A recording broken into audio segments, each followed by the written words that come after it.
Power corrupts, absolute power corrupts absolutely. Good evening and welcome. This is Face the Nation. Our topic of discussion today is way forward for Sri Lanka following the 10th Parliament, which will convene tomorrow.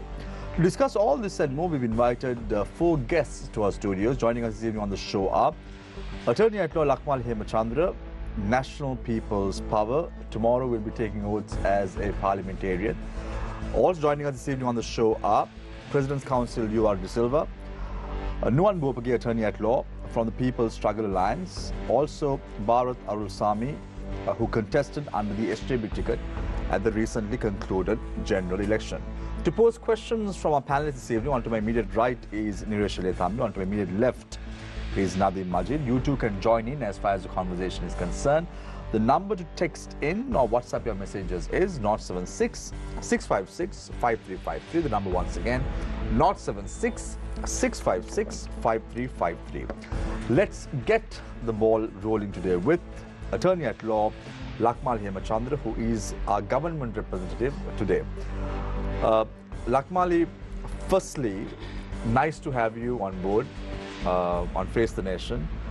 And also it's a privilege to have you as a Member of Parliament, and I congratulate you on being appointed as a parliamentarian to the 10th Parliament, and I look forward to hearing you voicing your concerns on behalf of the people starting tomorrow.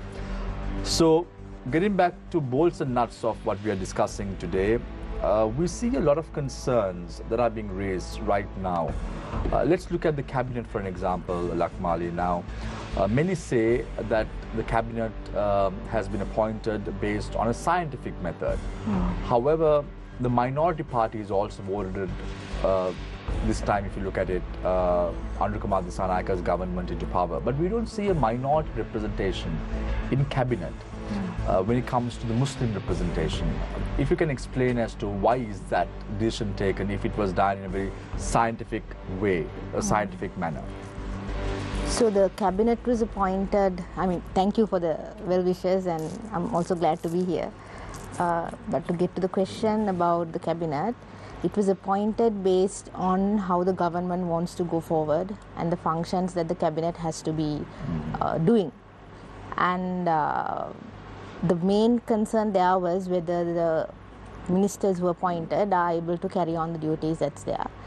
And there was no, to be honest, there was no race factor that was taken into consideration when we were appointing the cabinet ministers, because, as you said, everybody voted for, it was a national vote across the country.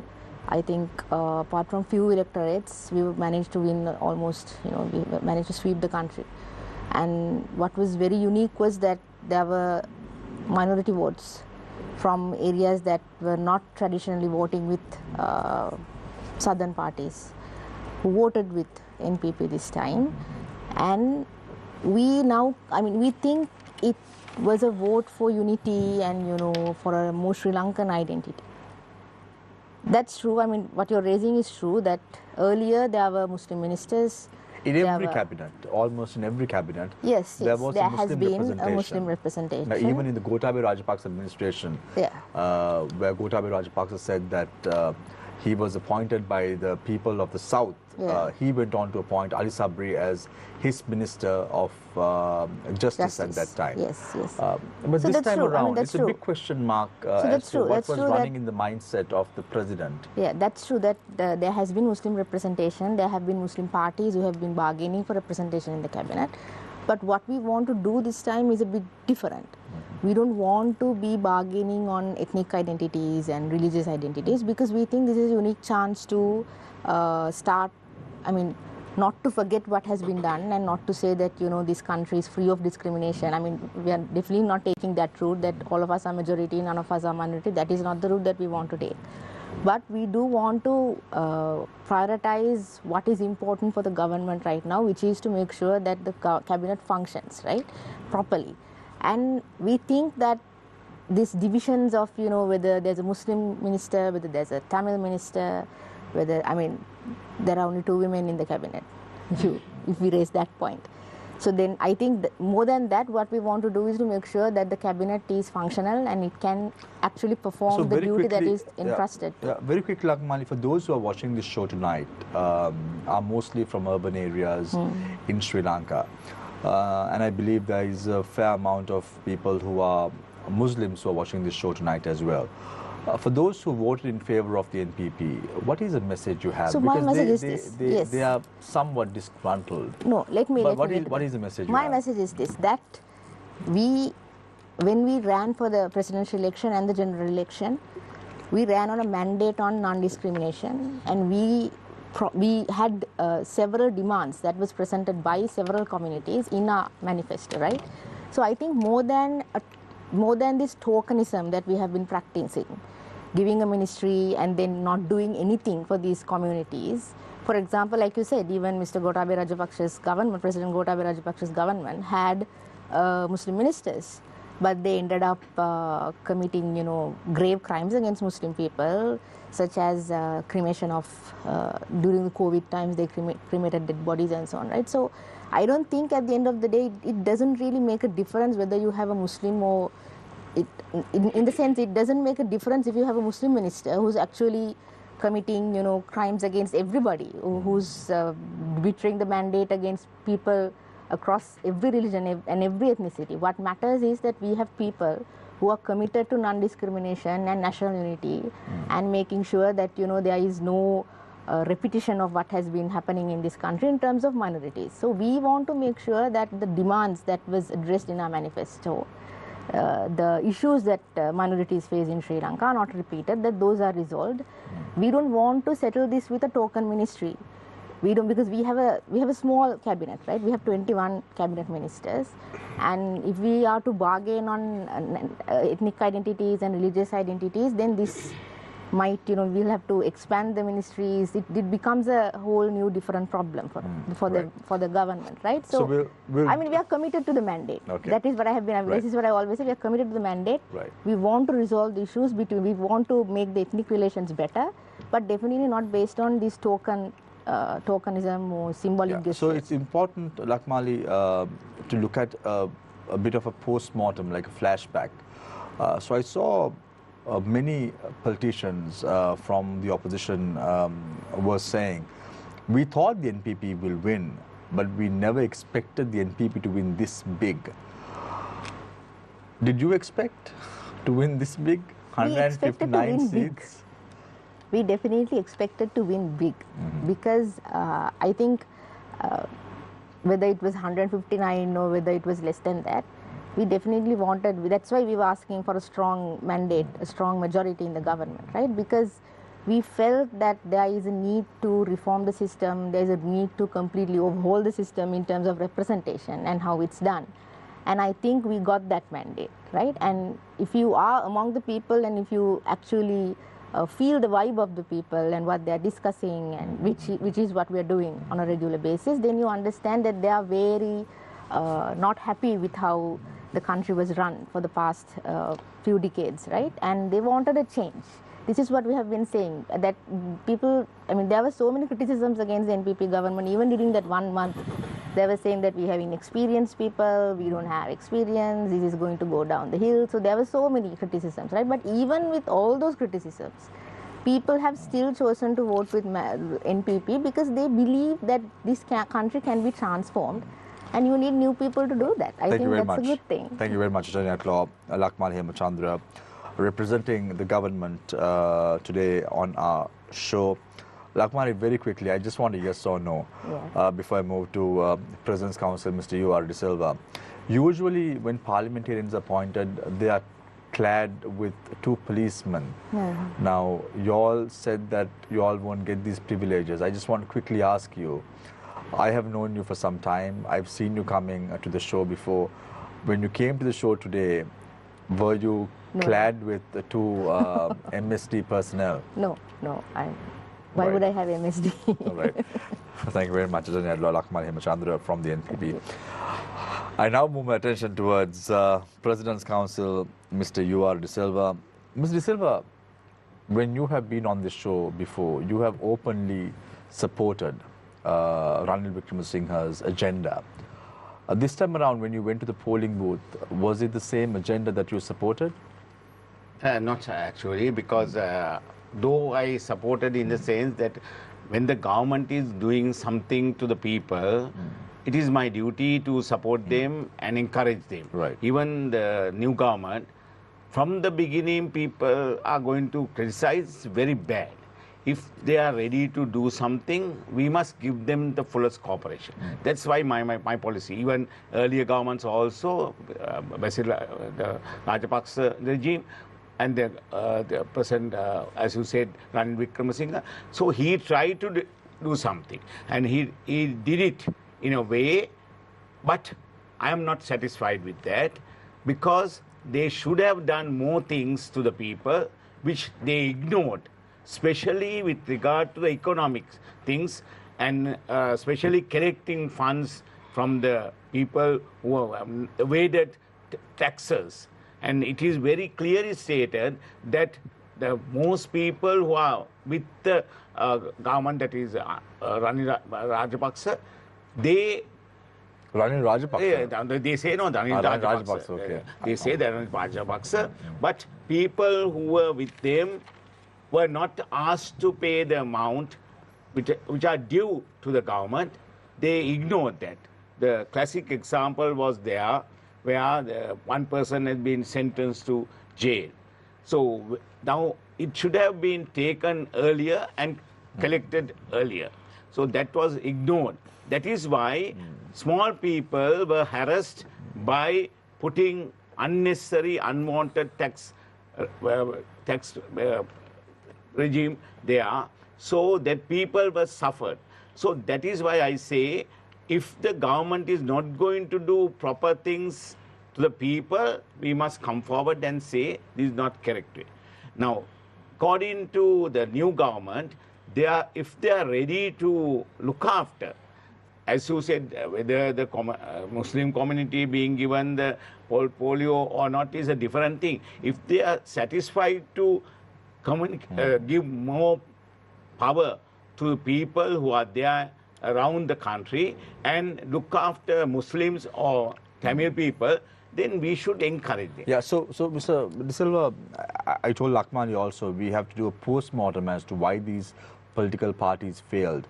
Now, just to understand, why do you think Ranil Wickremesinghe's symbol of the gas cylinder was not able to make a significant milestone at this election, even after stopping queues, giving electricity, all this happened, but why didn't he was able to make a significant impact? But if you look at the numbers, Yes. Ranil Wickremesinghe was able to get 2.2 million votes at the last presidential election. correct. If you look at the numbers this time, it had reduced to 500,000. So why was that, in your The opinion? only thing is that though he has done those things, the corruption is the main issue.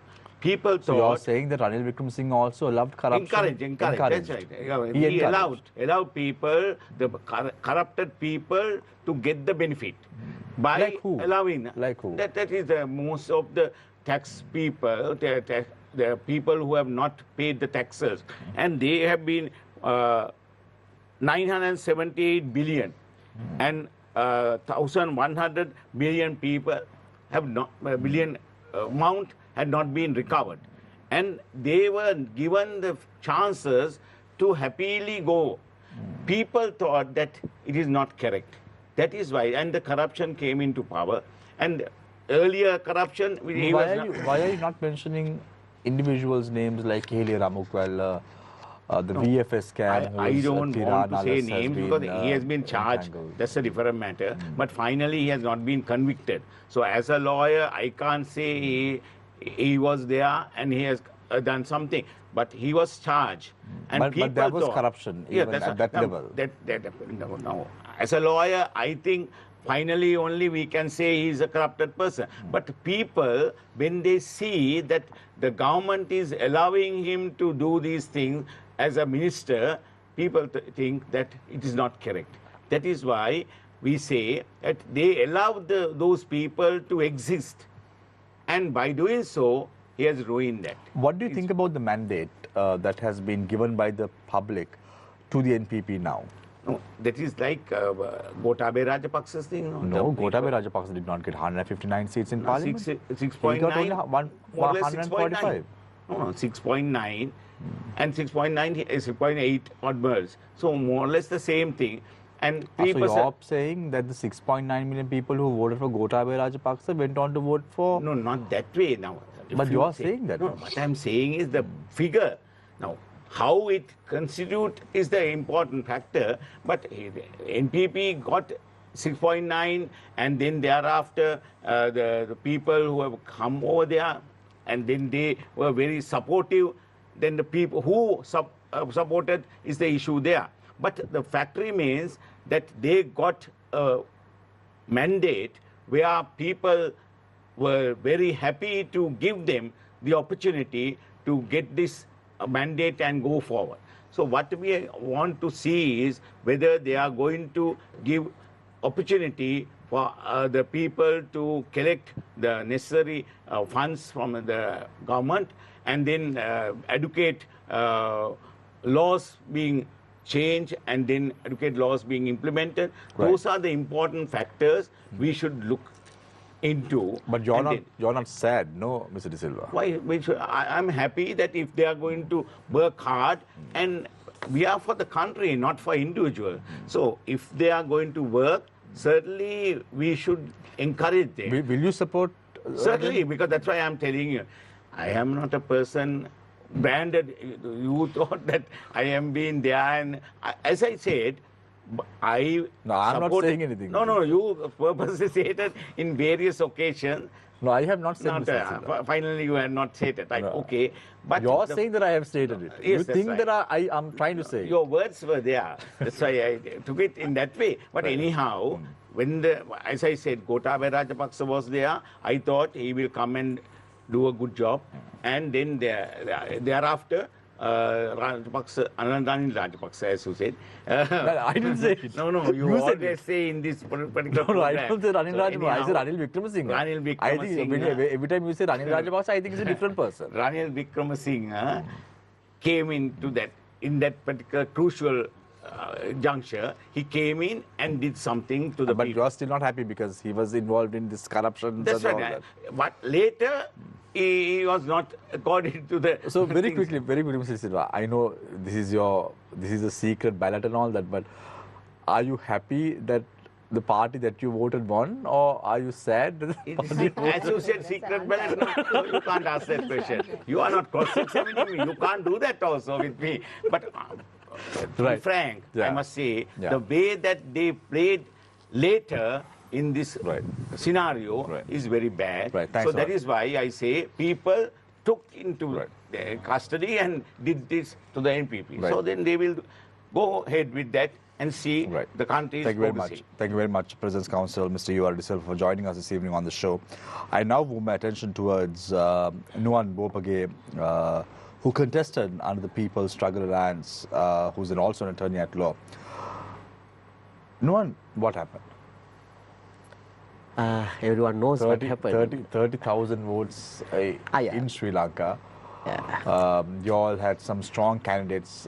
We had even we had individuals, the caliber of Swastika, attending this show. You all were very clear about what the vision that you all envisaged for Sri Lanka. But it seems that the people did not really hear you. Yeah, for us, it's not an astonishing fact because we, for the first time, only we contested as People's Struggle Alliance. At the same time, we know what happened to the certain parties who rule the country, SJB, UNP, so their vote base also drastically gone down. As far as People's Struggle Alliance is concerned, actually we were able to double our vote base because in the presidential election we got only 11,000. This time we got nearly 30,000. Most important thing is this mandate, we respect this mandate because people started to think differently. This time they wanted to teach a lesson to traditional political parties who rule the country.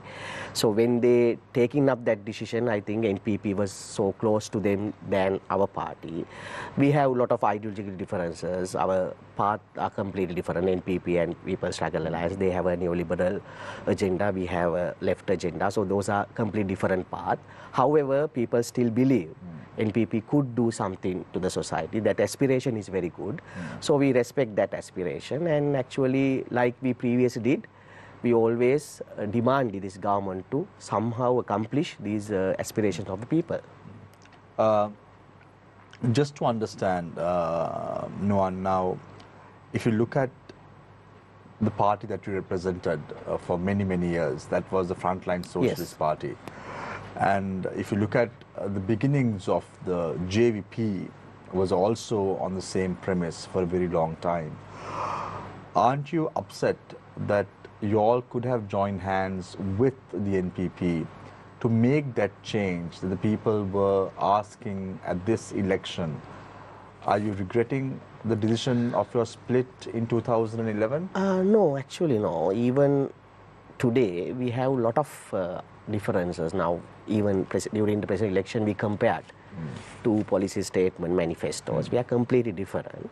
So we are, throughout, we represented that left-oriented ideology. So we are believing socialism. So that is our path. So we never get upset about this result. Only thing is, we should tell we are happy about this result on the other hand, because now rather than voting for that traditional political parties, now people's mindsets have been changed.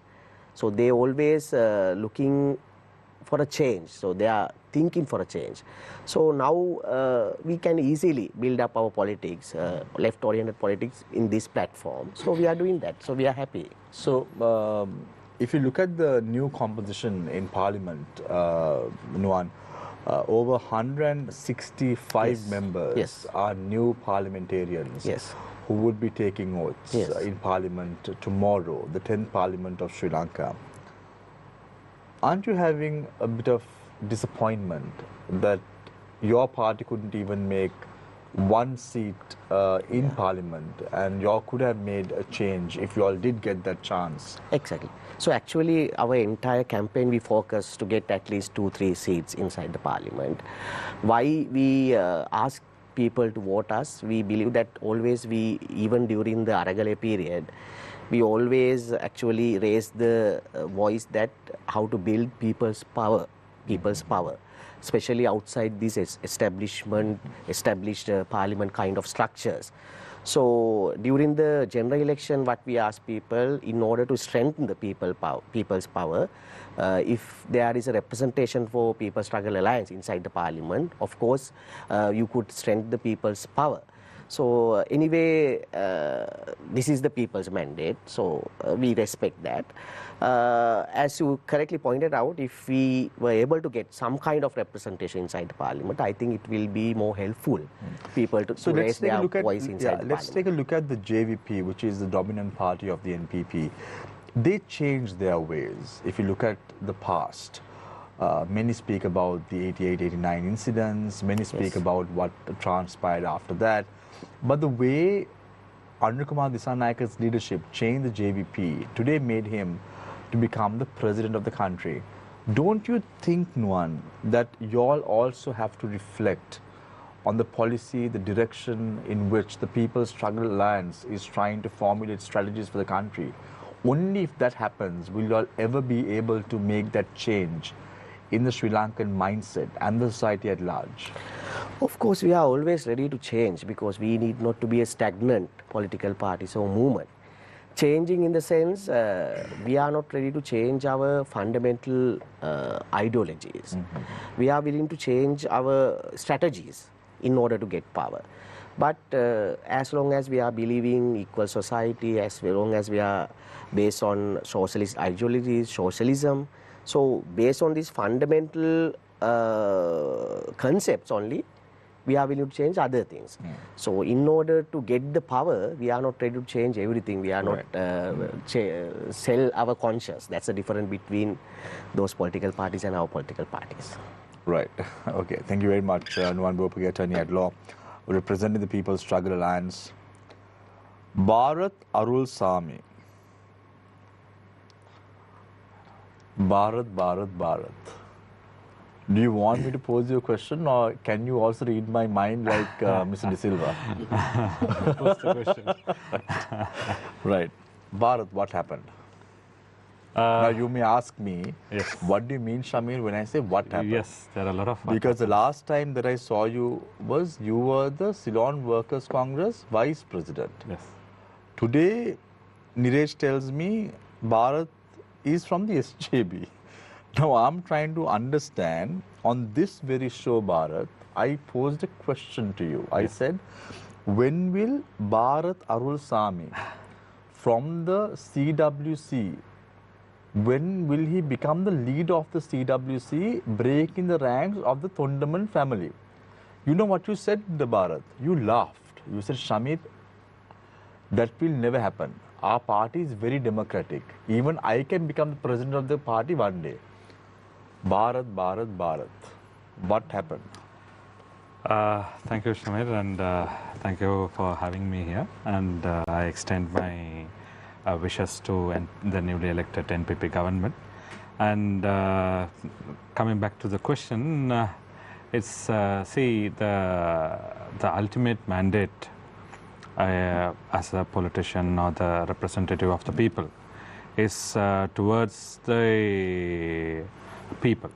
So when a decision being taken in favor of the people, we as politician or representative of the people will gracefully agree and go forward. When it comes to anti-people oriented, then it is a bit difficult to cope up with that. So when the party make a decision in their own, so if we can't work on that, so we can't have a thought in our heart and work act in personally. So that I resigned from the position. So Barath, and I took the decision of the side of the people.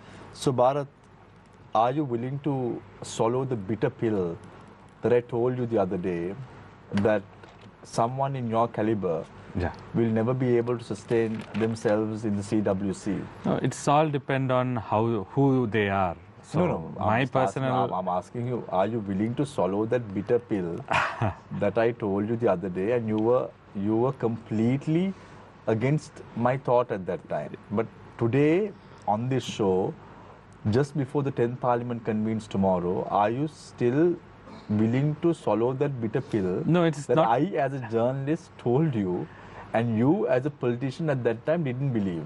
No, I always respect you as a journalist and also as a politician. See, it is not personal. It is all the way in which how the things are going. So it's more than the bitter pill. The bitter truth is, it all depends on the people's mandate. So bitter pill or bitter truth, whatever it is, you believe what I said. No, I trust you and I respect you. Right, but let's leave that aside, because now you are in a new government, in a new party, new alliance. You are representing the Tamil Progressive Alliance. So that is Mano Ganeshan's party. Yes. Why is the national list of the SJB still being discussed vociferously? Is Mano Ganeshan going to be in Parliament? Because that's something that has been discussed. No, to be very frank, there are 4 seats remaining now. Yes. 1 seat Ranjit Bandara has already occupied. Yes. There are 4 seats. Yes. Is Mano Ganeshan going to get a seat? Before the election, there was an agreement between the SJB and the coalition parties that if there is a national list, so it should be given to the alliance parties. So accordingly, the Tamil Progressive Alliance is entitled for one national list. So one national list. Yes, one national list. Who are the members who have been elected from the Honorable Digambaram and Mr. Radhakrishnan? Both of them had been elected. So how much of voter base did you all were you all able to so get? our party, this Honorable Mano Ganeshan's party himself, including me, we are looking at nearly 90,000 votes, and including Mr. Digambaram and Radhakrishnan, we are looking at nearly 190,000 votes. So you all say that you all deserve a seat. Definitely, we deserve a Parliament seat, through the and it national has list. been already agreed. So we are very confident that we will get the national list. Is it happening tomorrow? So it is. They said the SJB had agreed that they will give a commitment tonight. So most probably Tonight, now it's I know 10:05.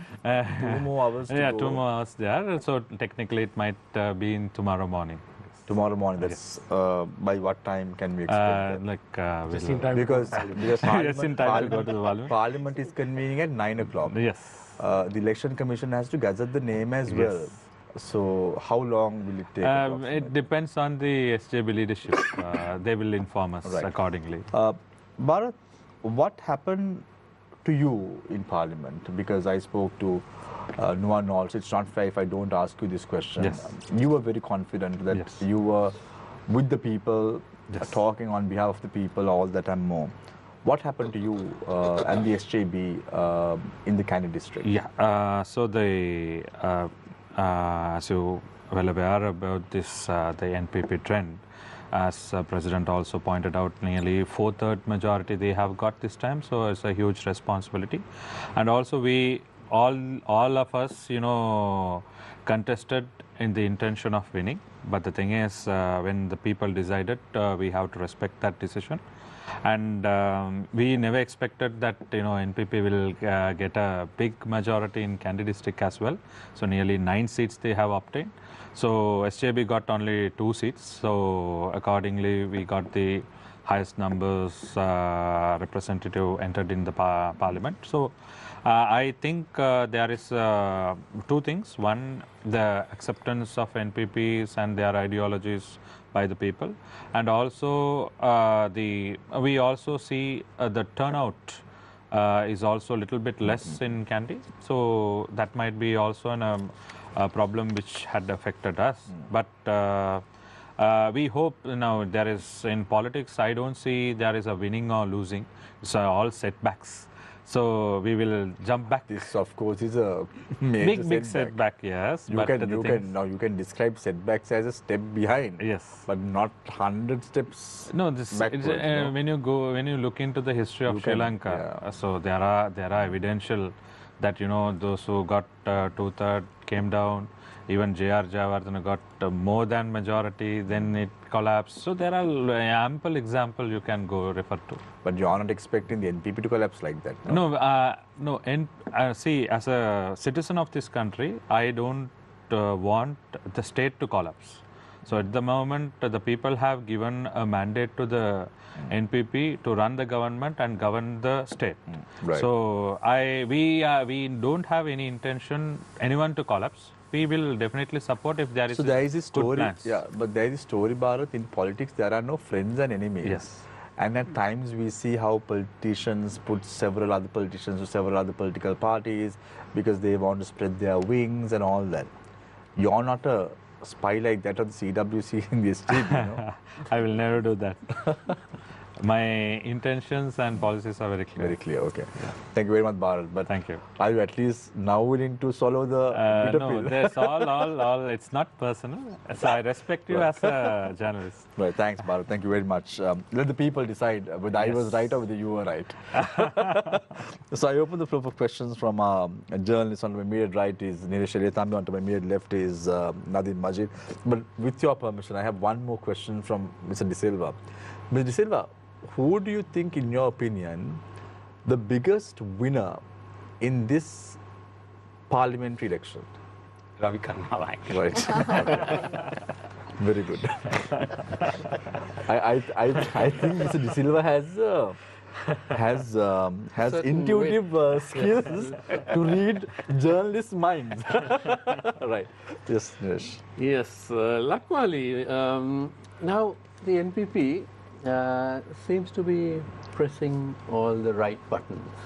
A lot of wonderful examples are there of the NPP leading by example, and For example, today I think the parliamentarians went by bus to Parliament for one of those training sessions or whatever they're called. So that's really nice. But what is the intention? Does it go beyond tokenism? Is it supposed to give a wider message, and will it also result in significant reductions in the expenditure of the government? Because during the last government, the ministries in the budget we saw, the ministries did not reduce their expenditure. In fact, it continued to increase. But are you expecting a significant reduction? And also, what is the message to the public at large? I think this bus incident, it's just because there are several MPs coming from one district. It's not, it was not some media stunt or anything. It was just a matter of convenience that they get together and come in one bus and go to the parliament, because many of them don't have private transportation, right? So that is not a token, no symbolic action at all. I mean, that's not what we want to do. But to answer your question about whether there will be any substantive changes in the way that NPP MPs behave, the way the ministers behave, I think we have already given an example of, even from the way the president has cut down on his own motorcade and security and the houses that he can use and all of that. So we have cut down on all of those expenses. And even with the MPs, I think one of the problems in the Sri Lankan state is the gap between the people's representatives, the public representatives and the people. So when public representatives use state resources to sort of build their own aura of power, where you actually get a state vehicle, a house by the state, police by the state and all of that, and you use all of that to actually create some distance between the people and the representatives, right? So MPs and ministers, the president and everybody will use state resources to sort of shine above everybody, which is what has been happening for the past few decades. We don't want to do that. We think that state resources should be utilized to support the people. Yeah, so I just want to give you an example, Lakmali. The Secretary General of Parliament just a couple of days ago, speaking to Newsfirst, said that they have requested the parliamentarian houses that is located in Madivela to be handed over back to the state. The houses, the number of houses stand at 108. And then she goes on to say that should the new MPs of the NPP want to reside in these houses, they will be allowed. So does that mean these 108 houses in the Madivela housing complex for parliamentarians will be given to NPP parliamentarians in the future? The rule about the houses is that whoever is residing beyond, I think 40 kilometers are entitled to a house, because for the parliament days that they have to come to the parliament, otherwise there will be a transportation issue. Privileges and all that. No, so that's we are not. I mean, even the ministers are not taking a house in Colombo. The only house that they'll be taking is this parliamentarians' houses that they get in Madivela. So this is going to be distributed among yes, for people who actually need it. And I don't think we'll be getting, we have 159 members, so I don't think we need 159 houses. But there'll be some people sharing the houses as well. So we are not going to, use, it's just for the convenience and just for the parliamentarians to function, just so that we can go ahead, because otherwise we don't want to inconvenience the parliamentarians. I just have one question, another. For one of the allegations that Nuwan posed at politicians and political parties in general, he said that we are not ready to give away our policies to gain power. Do you want to respond to that, Lakmali? I don't think anybody has given away their policies to gain power. It's just that power is essential to transform the society, right? Nuwan, do you agree with that? Yeah, of course. Yeah. So, Lakmali, just a quick question for you on yeah, parliamentary. I just what? No, actually, I raise it You were not not, as an you were not allegation. pointing, yeah, but you were not pointing the finger at the NPP. No, actually, we have certain criticism about them, but I just not raise it as an allegation.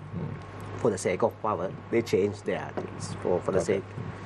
So, Lakmali, on parliamentary process, tomorrow Parliament will meet, then the actual work begins. You have to appoint the various standing committees, the permanent committees. If you recall, the week before, actually a few days before the election, at a different forum, I asked you the question, as in the past with the Japan administration, there was a practice of giving the chairmanship or the chairpersonship of these various oversight committees to members of the opposition, which is how people like Sunil Handunnetti became chairman of COPE, so on and so forth.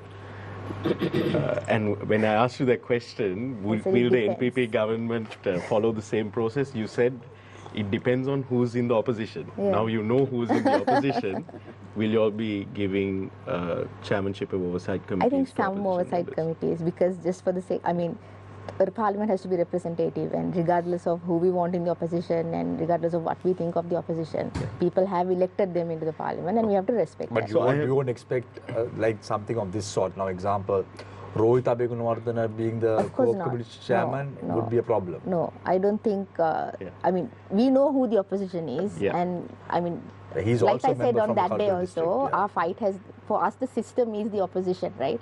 People have elected us in numbers to the parliament because they want to change the system. Okay. So we don't want to accommodate the opposition too much, but So as, we have to also respect So I know democracy. you're not representing any particular district. You're coming from the Yeah. national list as a professional, as a lawyer. Bulk of Parliament's work is actually done in these various committees, and then it comes to the floor. Is there any committees that you are hoping to be appointed to, that you're hoping to be elected to? No, not personally. I mean, the way we work is... In which way do you see yourself, Lakmali Hemachandra, not the Yeah. party, but how do you see Lakmali Hemachandra, Attorney at law Lakmali Hemachandra. Attorney at law Lakmali Hemachandra contributing to this What would be your system role? change? What would be your role? Like, I think which areas will you be working? Yeah, so I have always had areas that I have worked Yeah. in, right? So I hope to continue to work in those areas in the future as well. To what extent it would be attached to the government agenda, it depends on how things are carried forward, right?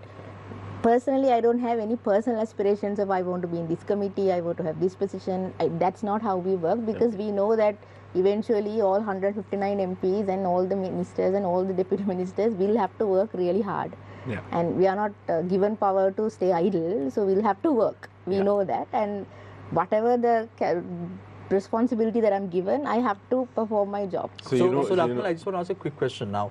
If you look at the cabinet, I spoke about earlier about Muslim representation, but there seems to be some key members who were within the NPP ranks for a very long time, even back in the day, like the JVP. They have also not been included in the cabinet. I can name a few if you want to. Example, Nama Karuranga, for an example. He did a somewhat of a service when the agricultural issue came, the fertilizer ban came into play. He was on the streets. Then people like Mahinda Jai Singh, he's not in the cabinet either. Then Nihal Abhay Singh, who's the general secretary of the NPP, he's also not there in the cabinet. What was the thinking when you all omitted these key members from the cabinet? Is it in the hope of giving them a deputy ministerial portfolio? Some of them will be given deputy portfolios, but also because, like I said, now that they're elected MPs, we don't have this tradition of only the ministers will work, only the deputy ministers will work. You have to have some responsibility, some kind of privilege, some kind of elevated position to work. That's not necessary for NPP MPs to work, right? So all of the MPs will be given responsibilities to do at district level, at the electorate level, even at the ministerial advisory committee level. All of them will be allocated different responsibilities that they have to work on. So if you look at India for an example, Lakmali, let's take India for an example. When the Congress party won the polls at the last, a few years ago, you saw individuals in the caliber of Sonia Gandhi not holding any portfolio apart from being the leader of the party. And we saw she was the dominant force pulling the strings to almost all the ministries within the Indian government at that time. Are we going to see something of that sort happening with the NPP as well? No, the leader of NPP is the president of the country. Obviously, he will be pulling the strings of the cabinet. That is there. No, like you have two general secretaries. One is the NPP general secretary, Nihala Bisingha, and then you have the general secretary of the JVP, Tilvin Silva. Yeah. So they have already said me whether they will be pulling the strings, where you have in the face you have a few members. But ultimately, the decisions are going to be taken by someone in the back. Definitely not. Definitely not. We want to exercise. I'm not saying that Nihala Besingha or Tilvin Silva will not have a say in what we do. Obviously, this is a political party. We make decisions collectively. We are not gonna, just because they are not in power or not in positions of the government, that doesn't mean we don't respect their opinions and we don't respect the say they have over the party. Of course, they will be consulted. But there are democratic structures in the country, and decision making about the country will be happening through those structures primarily, right? But as a political party, we have positions that we want to advance. We have an agenda that we want to advance. That will be, even during the election, during the general election, the President Dissanayaka went all around the country as NPP. The government did not get involved in that process, right? So we know how to separate the party and the government. Right. So, Lakmali, I have a question from one of our viewers. You say that there are 159 members, and if you look at the number of houses available, there are only 108. Then you all have 159 members in Parliament. Don't you all intend to give opposition members who are elected from faraway places, who are beyond that 40 kilometers, for those houses? So that's what I said. Some of us will be actually sharing houses because we want to give opposition members houses, because there are there aren't enough houses for everybody to be staying, right? So not enough houses for the people, so not enough houses for the MPs. Also, Barath, now tomorrow, who will be the opposition leader? Harsha De Silva or Sajid Premadasa? It will be decided tomorrow. What is this, Barath? We are having you on the show 2 hours before tomorrow. No, you're saying everything is going to be decided tomorrow. No, to be very frank with, since the SJB alliance leader is Honorable Sajid Premadasa, so technically he'll be the opposition leader. But what is your view? Because you're new to the SJB alliance, Yes. right? You came from the CWC because you didn't like the direction that they were adopting. You Coming from a to the dictatorial TPA. party like the CWC and coming to a democratic mainstream like the SJB. So now you're part of the TPA. But you're also Barath Arullsamy, the individual. So I want to know, what does Barath Arullsamy, the individual, think? Now I made during our election night analysis and made it very, very clear that in my opinion I felt the opposition was leaderless and rudderless were the words that I used. What do you think? Do you think that Mr. Premadasa has done enough to continue as party leader and opposition leader? See, as I mentioned earlier, this setbacks does not judge a person. See, when we have to learn from NPP's growth. So they had faced many failures. Now they have got a huge majority. So that. But under the leadership of Arullsamy Dissanayaka, they've only lost 3 major elections. So we have lost only 2 elections. So, but the reason I asked this is I wanted this clarified. I couldn't find the document online. I'm still awaiting that clarification. Maybe that will also come tomorrow from the SJB. Was, if I'm not mistaken, because of their history previously with Mr. Ranil Wickremesinghe, who also kept losing elections and staying on, the SJB constitution has a clause that following 2 successive election defeats, there must be a change in leadership. So, I understand that Mr. Premadasa's first defeat as president, he was technically contesting from the Democratic Front and the SJB was only formed afterwards. But as the first leader of the party, he is now someone who has faced 3 consecutive electoral defeats. 2 as, actually technically 4. 2 as a presidential candidate and now 2 as a prime ministerial candidate, let's say, as leader of the party. Isn't it time for him to go? No, the thing is, as the leader of SJB alliance, so it is a collective decision by the alliance parties that who will be the opposition leader. So I think at the moment SJB has been the majority among the opposition. So he being the leader, he will be given the position. But since you asked me about my personal opinion in the sense it differs, it doesn't reflect my alliance or the SJB alliance per se. But the thing is, more than charismatic or vocal person, I think since the NPP has got a huge majority, a person with sufficient economic knowledge and also a person who understands the geopolitical understanding should be, just be very vocal. So Barath, in your opinion, now I asked you this question before, but you ducked it. Do you think that the leadership of CWC will ever go to someone else apart from the Thunderman family? Now, since I'm from TPA... No, that's okay, but you were there with the CWC, no?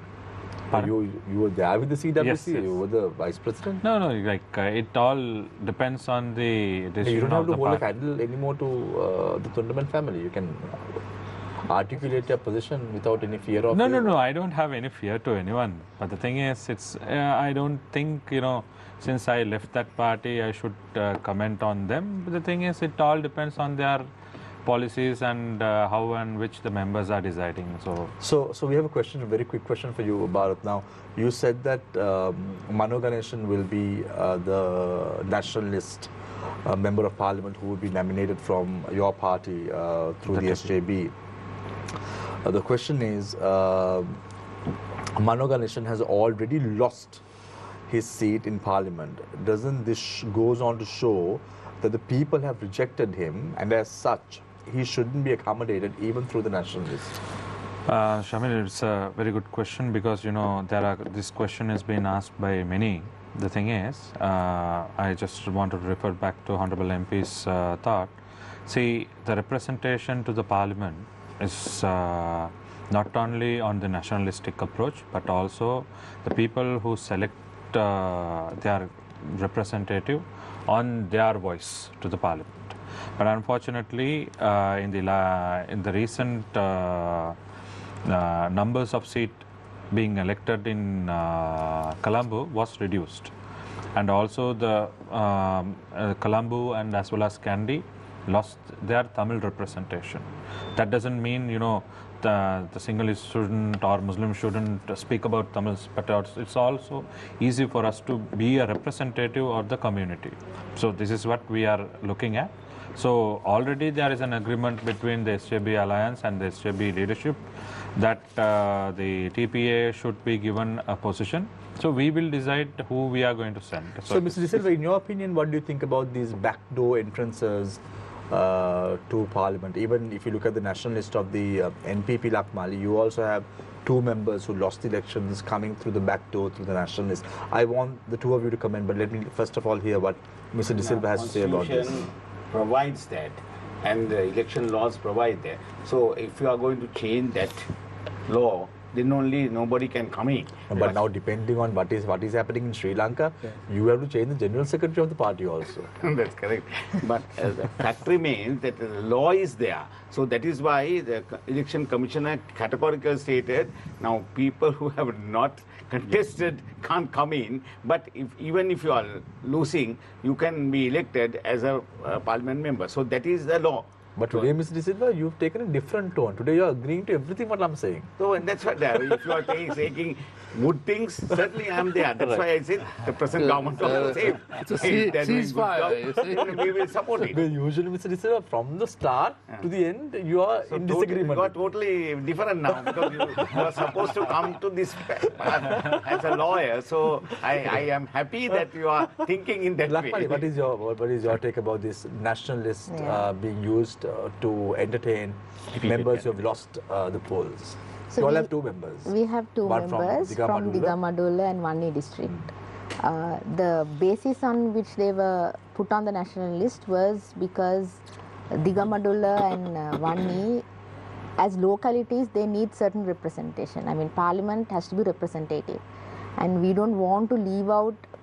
When it comes to the cabinet, as I was explaining, it's about the functions. It's the executive. It's part of the executive. It's supposed to be carrying out the job of the government, right? It's about implementation and executive action. But Parliament has to be representative. So we believe that even though, I mean, we could have put national level leaders in this list. There were so many people that who are more popular, who Because are more you're the only well known. female from the national list Yes, of the NPP. yes. I'm the But you all only had female. several members, female members in the national Yeah, list as so well. it depends on which representation we want to advance and how it will actually benefit the country, right? So we have already won 19 seats on list, and I think that's a huge advancement in terms of women's representation. And however, we don't want to upset ethnic relations in certain localities just because we fail to manage the national list. So it was purely based on that certain localities has to be represented. They have their own unique representation matters, so it has to be addressed in the parliament. So we have to Nuwan, now elect let's say hypothetically your party is able to secure one nationalist seat from the last election. Would you be the representative who will come to that seat? Actually, as far as these issues are concerned, I think that party should be given that power to decide that, because when the Rajapaksa government appointed Dhammika Pereira for the national seat, He was not even in the list. Yes, I challenged that before Supreme Court. Basil Rajapaksa also was not in the list. Even his name was not in the list. This is worst scenario. Here now, if a candidate lost the election, appointing him is far better than that. That's why I'm asking this question. The opinion of the Supreme Court was that General Secretary and that party should decide that. So ideally, I believe that opportunity should be given to the national lead. That is a concept which introduced, but certain political parties have their own vision regarding the ruling or opposition. So I'm not going to challenge that. So, but ideally, I believe that opportunity should be given to the national list. Yeah, so I just want to ask Lakmali. Now, the JVP and the Frontline Socialist Party had a bad split in 2011. It was one of the most bitter splits that I have seen as a journalist during that time. They were slinging mud at each other. There were press conferences. It was there was so much of bad air. But can't your party, because of the fact that they have some progressive policies, join hands with them? Do you all see? I'm trying to matchmake. Is there any way that your both parties can join hands for a common cause? Because right now the common enemy, as we all know, is those who have been engaged in corruption in the country. That is what Mr. De Silva said as well. Right now, that has to be the common cause, and that is the same thing that Nuwan is advocating. That's what you all are advocating. Why can't you all see a marriage between these two political parties? I think splits happen for a reason, and we need to accept that, right? And that doesn't mean that when there is a chance to work together, I think JVP and FSP also, they on trade union level, on several levels, they work together in coalitions and in the trade union movement, in the civil society movement. There has been cooperation between the two parties, but whether it has to be a matchmaking process, I don't think that's. I mean, to be very honest, I don't think that's possible. Yeah. Now, thing is now this. Our common enemy is not the corruption. I have to rectify that. Our common enemy is this capitalist system. So, as far as that part is concerned, of course, still we have a lot of differences. For instance, now they are the ruling party. So, what we are, as far as the debt restructuring process is concerned, it's completely. No, but Nuwan, we all know in 2011, you all did not split on these reasons. No, actually, It's they not are this ideological. That's why I'm going to. Ideological Yes. differences. You all had leadership issues. No, I think mainly it's an ideological issue. No, but I can, if you want, I can bring out some but articles. since we were inside the party those days, we know that I was we are- outside the party looking at course. your party. But main thing as is an journalists. ideological issue, whether we believe something else, they believe something else. But I want to say now, as far as these IMF intervention, Indian intervention, we are completely two different parts. Who's the common enemy that for you all as a party? So we believe our common enemy is capitalism. So if they can overcome, if we can go for a matchmaking thing, if they are willing to overcome these issues emanated out of capitalism, especially the IMF intervention, Indian intervention. Of course, debt restructuring concern is now, they have a mandate to go away from that. If you don't mind me asking, when you say overcome, let's say with the IMF issue, now the NPP is committed to seeing this IMF program through, this current program. But the PSA's position is that the country should withdraw completely from the IMF program. So when you say if they can overcome, do you mean withdrawing from the IMF program? At least, no, according to their manifesto, what they are saying, no, they are not exit IMF. They wanted to have a discussion with them and negotiate with them and come up with an alternative debt restructuring process. At least they should do that. At least they, because now people gave that mandate. Yeah. People didn't give that mandate to us. So we said exit IMF. There are certain reasons because it is completely part and parcel of capitalism.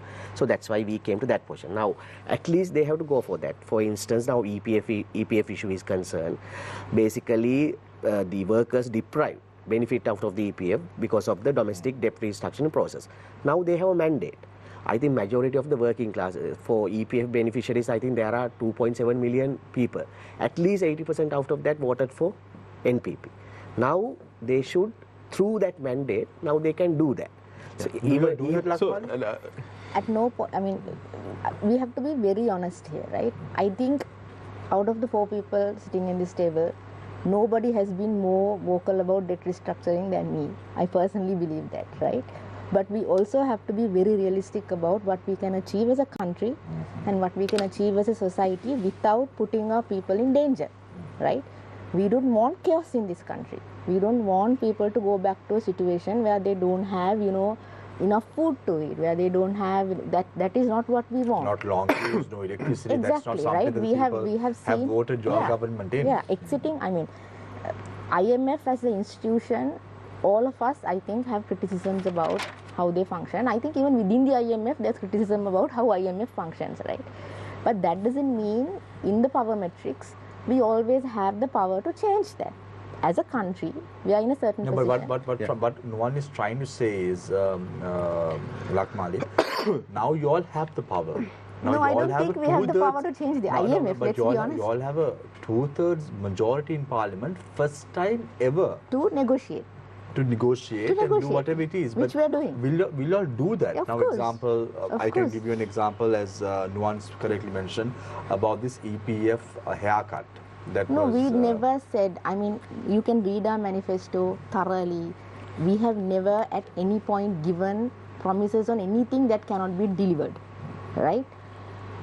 Renegotiating the domestic debt restructuring is not something that we can do at this point. We have to be honest to the people, right? We don't want to tell people that we'll do this and we'll do that and we'll... No, but Lakmali, I just want to give you some light because we had the 3 economic council members of your party just before the presidential The DSA. elections. Yes, on the DSA. They said that they would negotiate. Yeah, I'm saying this with responsibility because we I know had that.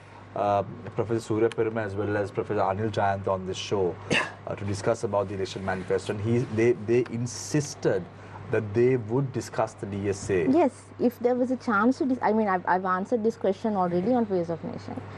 There has to be some negotiating space to negotiate, right? So now there's no space. I mean, I will answer it again. When right before the election, right before the presidential election, 2 days before the presidential election, Mr. Vikram Singha has entered into a agreement in principle with the bondholders on the restructuring process. Now we have to withdraw from that agreement. Repercussions of withdrawing from that kind of agreement is massive, right? We can't just...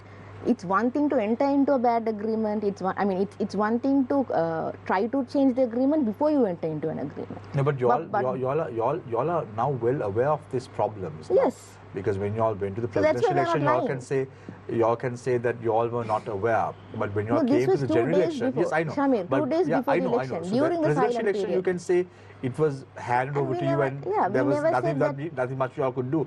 But when you came to the general election, you all knew exactly what you all were Of course, and we facing. never said we will change the date. I mean, you can look at the press releases that we have done. You can look at the statements that our ministers have done. We have No, never but many said. promises were made. Like for example, if you look at the postal voting of this general election, many postal vote, at least around 70 to 80% voted in favor of the NPP. Yeah. So what does that invariably tell you? It invariably tells you that they are expecting a salary increment No. next Let's be year. honest. No, NPP at no point. We said we will have a method of increasing the salaries of the public sector twice a year, every 6 months, right? This, I think SJB had a promise. Yeah, they said They had 54,000. on their mandate. They had 24,000 or 27, something. so Mr. Vikramasinghe had a number. NPP did not have a number. This was not a promise that we gave, right? And I think the public sector has spoken. They have completely understood what we said, right? And they have voted with NPP because this was completely created by this was a problem created by Mr. Vikramasinghe. He was the one who gave this promise. But you all promised. No, we did not. Shamir, we did not. No, We did I'm not. telling you what you promised. That doesn't mean that we won't increase. Wait, yeah, but I'm telling you what you have promised. You can say that they all did promise about. No, we did not. No, I right, don't want okay, to use the word that but we what you have promised. promised, let's say, now you all said about the fuel price formula. Yeah. You all promised that. But What did we promise? Did you we all- say that we would change the you all fuel said price that formula? commissions would be completely removed. But And now we do you will. all realize that is there commission still in that fuel price formula? See, there are contracts on purchasing oil, right? Some of these contracts backdates the government. These were contracts entered into with several companies. There are several oil companies in the country But right you all now. can correct that now. Of course we will. But now on the 1st of, what we 1st said of was- December, will you all change based on that formula, whatever formula that you all are Yes, talking we have about? never. See, this is what I'm saying. When Mr. Bopage's party, PSA, was campaigning on exit IMF, we did not want to tell people that we would exit IMF because realistically, you cannot exit IMF at this point, right? Realistically, you cannot bring down the prices not based on the price formula. That is the situation of the country right now. Is that desirable for us? Of course not. This is not what we desire. I mean, any government would not want to be in this position that we are in right now, right? This is not a problem that we created. We have inherited all these problems. We want to change But now you systematically, all have to step by change, step. because now you all have big shoes to fill. Of course we will. Lakmali, I mean, the executive presidency, Yeah. now that you have two-thirds and more, Yeah.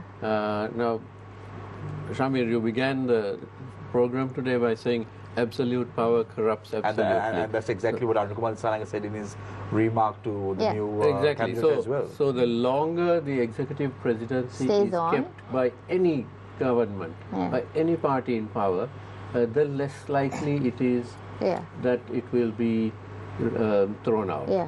That is the nature, absolute power.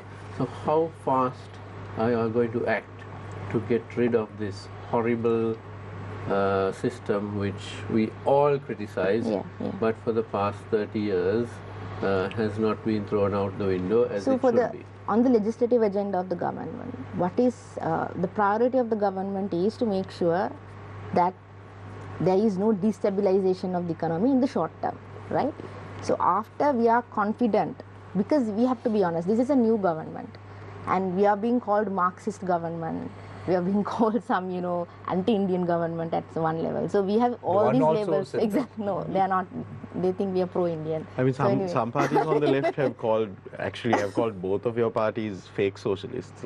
I believe the Socialist Equalist Party refers to There are both of you as exactly. fake socialists. The Different definitions of socialism depends, right? So what we want to say is that in the short term, our agenda is on economy, right? Making sure that the economy is not destabilized just because we are in power. Because we do understand that there is a risk of... So, Lakmali, even on the issue of constitutional amendment as well, But I wanted it is, to ask I mean, this just to question. answer what Niresh was saying, constitutional reform and what, as we said in the manifesto, a new constitution is definitely in the agenda of the NPP. So, Mr. So on Silva, the Mr. issue Silva, of the new constitution, Nadine, you know Nadine, that Nadine, like provincial... Nadine, now, Mr. De Silva was involved in this formulating of the new constitution.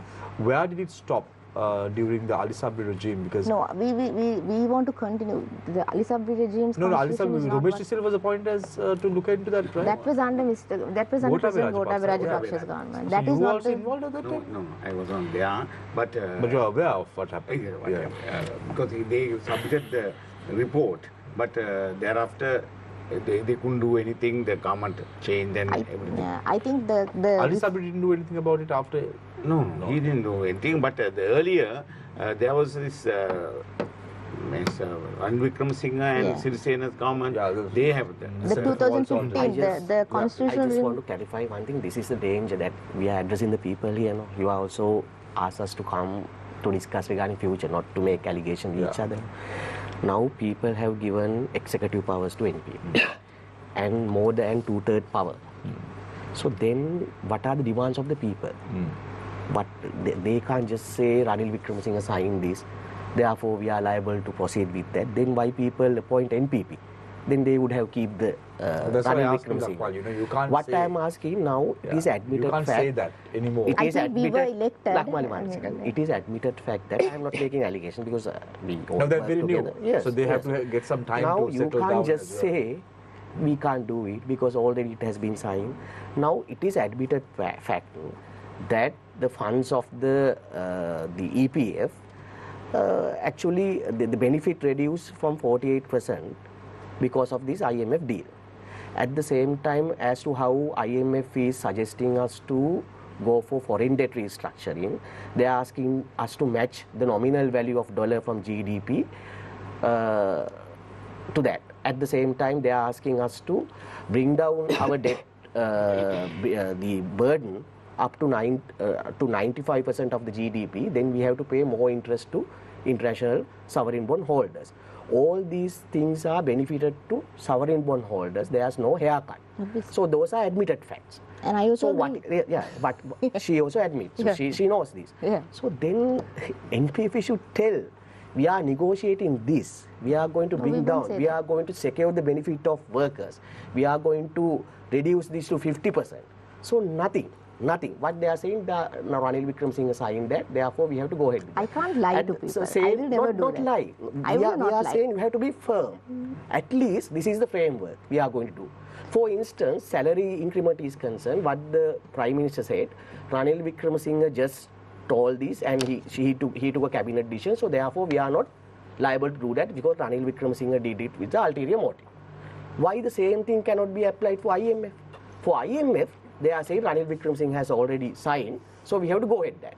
For salary increment, the different stance. So what I am saying, you have to be firm. Now people have given that mandate, so you can't just answer and just evade from these. No, I did not evade. I did not evade. That's what we are saying. I am not. Once again, we have been very clear. That's why we need to. That's why always we raise that we have to build people's power. No, let me answer that. No, I want to answer that. I want to answer that. That's why we always. That's why we are demanding people. We need people's power because this is what happened previously. Right. So, Lakmali, you can I think the biggest advantage we have in any negotiation, I mean, we have to be honest here. Debt restructuring is not something that we can revisit, right? We don't want to lie to people. We wanted to revisit that, we wanted to renegotiate that, but towards the end of the election, that space was, I think, deliberately closed, pending an election, right? That was closed, and we cannot, I mean, we don't want to take the risk of going back to the creditors and saying we want to renegotiate it, knowing that it will have a massive, I mean, this is not the traditional, comfortable party in power for the creditors also, for the IMF also, for everybody, right? This is a new government. This is an outsider government. We are already fighting a lot of stigma, a lot of labels. These, I mean, in global politics, in international politics, these have repercussions. These are not simple matters, and we are very aware of that, right? So we don't want to. Do we want to revisit the debt restructuring deal? No. Right. So very clear. Very clear. But let me answer. But do we want to renegotiate the IMF program in a way that will take off some burden out of the people? Yes. Right. Abolishing the executive presidency. And we think the mandate that we have, the 2/3 majority that we have, the fact that none of the cabinet ministers of the previous government was elected except for Mr. Tondaman, and the president was not elected. I think these are the strongest points we have to create some negotiating space abolishing with the the executive IMF. presidency? What's the I mean, it is in the manifesto. We are going to abolish it. When? And we have already said that we want to continue the 2015-2019 the constitution making process. So right? on that question of the constitution making process, so far, like if you take the 20th Amendment, 21st Amendment, etc., they didn't really interfere with the powers of the provincial councils.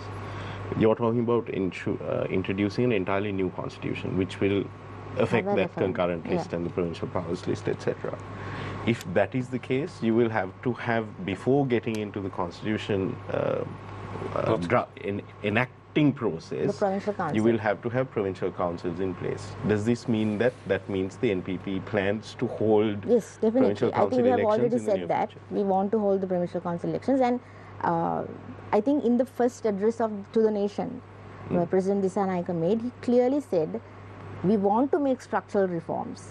We see structural reforms. That is the agenda that we have. That is the manifesto that we have. That is the mandate that we have, right? Structural reforms politically, economically, and socially. However, we don't want to upset the society. We don't want to create waves in the society that will eventually harm the people themselves. We see that, right? So we don't want to come and say that, okay, now the first thing we want to do is bring a new constitution. I mean, no. The first thing we want to do is to make sure that we are getting the economy stable, the third review of the IMF is passed. These are the priorities. Very quickly, Lakmali, on this issue of not upsetting the apple cart, we know that economic policy, foreign policy, these things are all very closely intertwined, right? This is something that escaped the notice of even the media in Sri Lanka this past, something that happened on Monday, is that a report was submitted at the United Nations by the Special Committee of Inquiry on Palestine. A very damning report. It's a glaring indictment of the Israeli state. It uses the word genocide many times, killing of women, children, non-combatants, bombing of hospitals, all of that. And so this committee is actually chaired by Sri Lanka. Yeah. And Ambassador Mohan Piris is the one who who presented this report to the UN. This process is also something that started under the previous administration. Does the NPP align itself with this report that was submitted on Monday? Of course, I mean, Mr. Mohammed, that's why that's the representative of the government in the United Nations, right? Yeah. So obviously. So, but Sri Lanka does not have a bipartisan policy. When governments change, foreign policy also tend to change. No, what is the foreign policy of the? I think our foreign policy has been very consistent on non-aligned. So that is, and on Palestine it has been very consistent, regardless of who was in power. So I think that do you think that because around the time that this report would have been or was being finalized was when we had this travel advisory business happening. Do you think that these two incidents are connected? Certain issues, Nadeem, is, I mean, you don't want to put out in the media and politicize it to a level that we get, more sanctions and more punishments, right? We don't want to do that. Right. Like so Mrs. Silva, now abolishing the executive president, now you're a president's council, you were the president of the Bar Association of Sri Lanka. It's not that easy, is it? Yes, of course. It's a very difficult task. In 2015, they were doing it till 2019, 4 years. So you're saying 2024, the NPP will be doing it until 2029? Whether they are going to expedite it or not now. She started with, we are going to continue with 2015 thing and see whether we can do more things to the people. So that's better, rather than starting from the beginning. So 2015 to 19, they were doing it, and then once it is put to the country, the Orumuttu Nadu is the issue that prop up, and then thereafter it collapsed. So that is there. Basically, a lot of money had been spent on that, and Bar Association was involved in that, and we were ready to help them, and we did our best. But unfortunately, final draft we didn't know, and we were not happy with the final draft. So anyhow, thereafter, as you said, Gotabaya Rajapaksa also tried to have that new constitution by appointing Mr. Ramesh De Silva, President Council, to go into that, and they were doing it. That they were drafting on, that was draft only, not went into the merits of the matter. So at that point, the government collapsed. So now they have all the material with that, and from that point onwards they can proceed. But it is very difficult to get that, and as he said, so we have to get provincial council implemented, and they'd get their vote and they'd get their voice, and thereafter only they can go ahead. Lakmali, even in this constitution making process, and I'm not sure what his stance was, but with regard to the 2000 constitution, which included what we call the GL Neelan package on devolution of power as well, we know that now President Anurukumar Dissanayake, then as a member, parliamentarian of the JP, who's not the leader yet either, he was very critical of that draft of a new constitution. And it was inside the parliament. That was not by and Anurukumar. predominantly one of his, and this is not the JVP per se, but Anurukumar Dissanayake himself, one of his biggest criticisms of that 2000 constitution that Chandrika Bandaranaike Kumartungga presented, which the UNP then burnt in parliament, one of his biggest criticisms was that this would divide the country into different regions. When comparing it with the 13th Amendment Provincial Council system, there's actually not a lot different.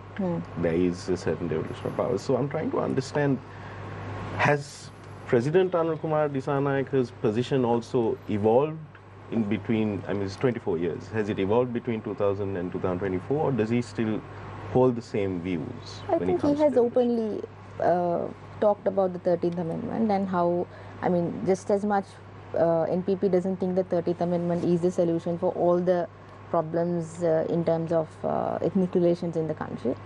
We also think that Tamil people especially believe very firmly that 13th Amendment is the solution, that, I mean, they have accepted it as a solution, right? So we don't want to go and repeal the 13th Amendment, or we don't want to go and reverse the devolutionary process that has happened. So any kind of constitutional making will be accommodative of those demands and those aspirations. We can't overrule that and just, and I mean, now that after the election, to be honest, as I mean, this is not a party position, this is just something that I have been reflecting on, but I think after the election we have to rethink certain histories of devolution. And I mean, we have managed to somehow get everybody to vote without racial divisions, right? Yeah, I'm not saying that there shouldn't be division. So this is also something that I want to ask you. How do you interpret that win? I mean, like in not just in Jaffna, but in Trincomalee, then even in the eastern places like Karune, Samanture, winning those seats. Do you see that as does the NPP interpret that as a rejection of the devolution of power? No. How do you interpret that? We don't think it's a rejection of the previous demands that these people had, right?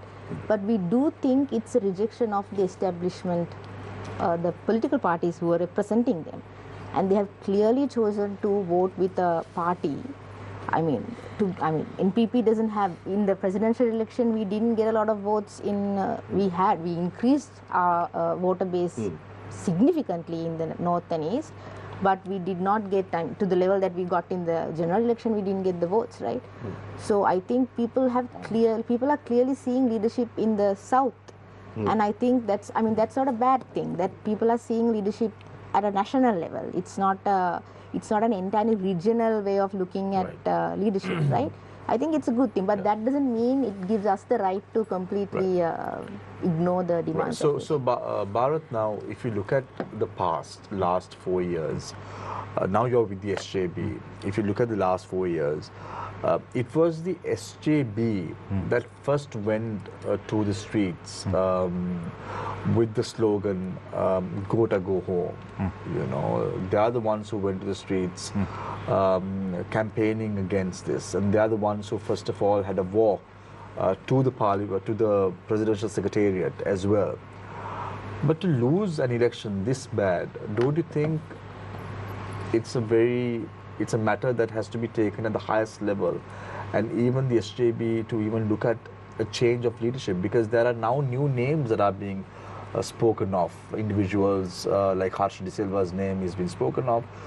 I saw today on social media, it has been stated that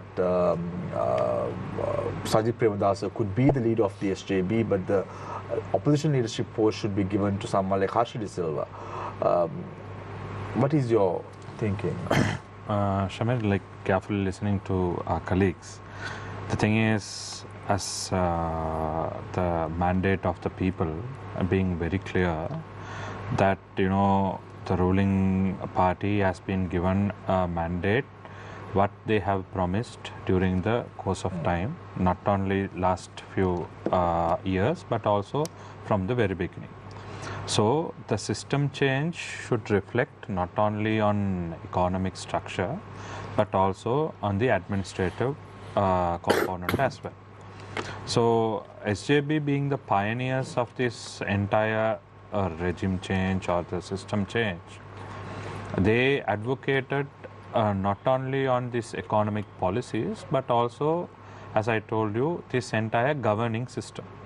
Now, as an individual, I do see, now, see, the wave was favorable to NPP. I will give you a classic example. Yes. Now, let's take Hirunika Premachandra. Yeah.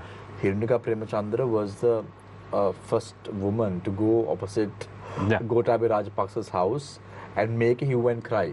And then only the people converged at the president's house later on in the day.